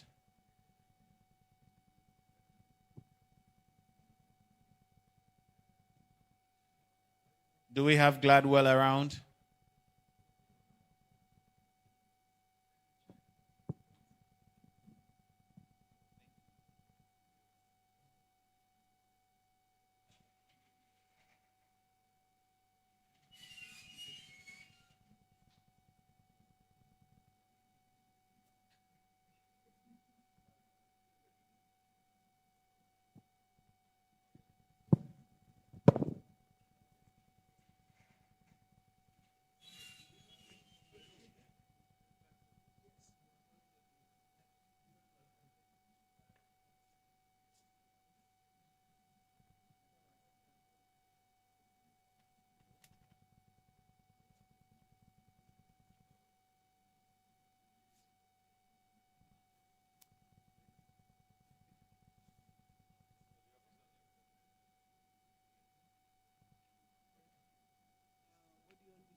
Is there an ambush?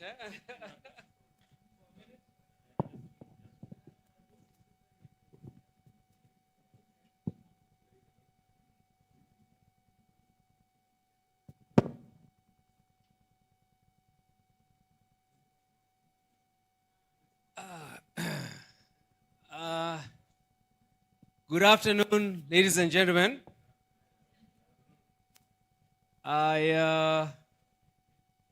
I'm standing here on a small ambush, but it's okay. I'm happy enough to stand in for my brother from Kenya. My name is Jaoko Buru Odinga. I am a special presidential advisor in the office of the President of Kenya. This is my first time in Ghana, actually. And since it's my first time on this podium, I want to tell the Ghanaians who are here that as a country, Kenya, we are so super proud of your performance the other day at the World Cup. Congratulations. I want to say thank you to everybody today and yesterday. I think I've had a lot of questions from Kenya asking me, how is it? How is the conference? I tell you that from the time I landed at the airport. One of the things that really impressed me was the kind of friendliness and the type of hospitality that we've had from Ghanaians. It's commendable. I personally have thought about many things. I think tomorrow I'll be sitting somewhere here. And I've thought about my experiences in Kenya as I worked in the public service. And I think this is the most relevant place to be, because even in Kenya, as I will talk about tomorrow, we actually overhauled our whole governance system to improve collection of evidence directly from the people so that we could deliver better on projects. I will try and elaborate on that tomorrow. Today, I think even as presenters were presenting, I saw many things as we were guided that we are able to, many lessons that we're able to take ourselves from here to back home. And I think yesterday I really liked what I think it was the Deputy Speaker talked about yesterday. He says that we should use the evidence, all of us, collectively, as Africans, but together. Yeah, not what we are doing is saying, you know, Kenya is not good at playing football like Ghana. But if Ghana is playing, then we are playing. Ghana is not good at running like Kenyans. But when we are running, we're all running. So I just want to say thank you and wish you a blessed evening. We look forward to tomorrow sessions again. I think I'm sad that tomorrow is the last day. But we thank God for everything and we thank God for you. God bless you. Thank you very much. Thank you very much. Let's give ourselves a big round of applause, because not everybody could make it to this point, but you made it. Let's clap for ourselves again. On that note, we will dissolve our gathering for today, and then we can take coffee, tea, juice, whatever your hand settles on, and we will continue tomorrow. Thank you very much and enjoy the rest of your evening. If you have the opportunity, pass somewhere around in town, get a good look of the city, right? You are in Accra, and you've got to see somewhere good in Accra. Thank you.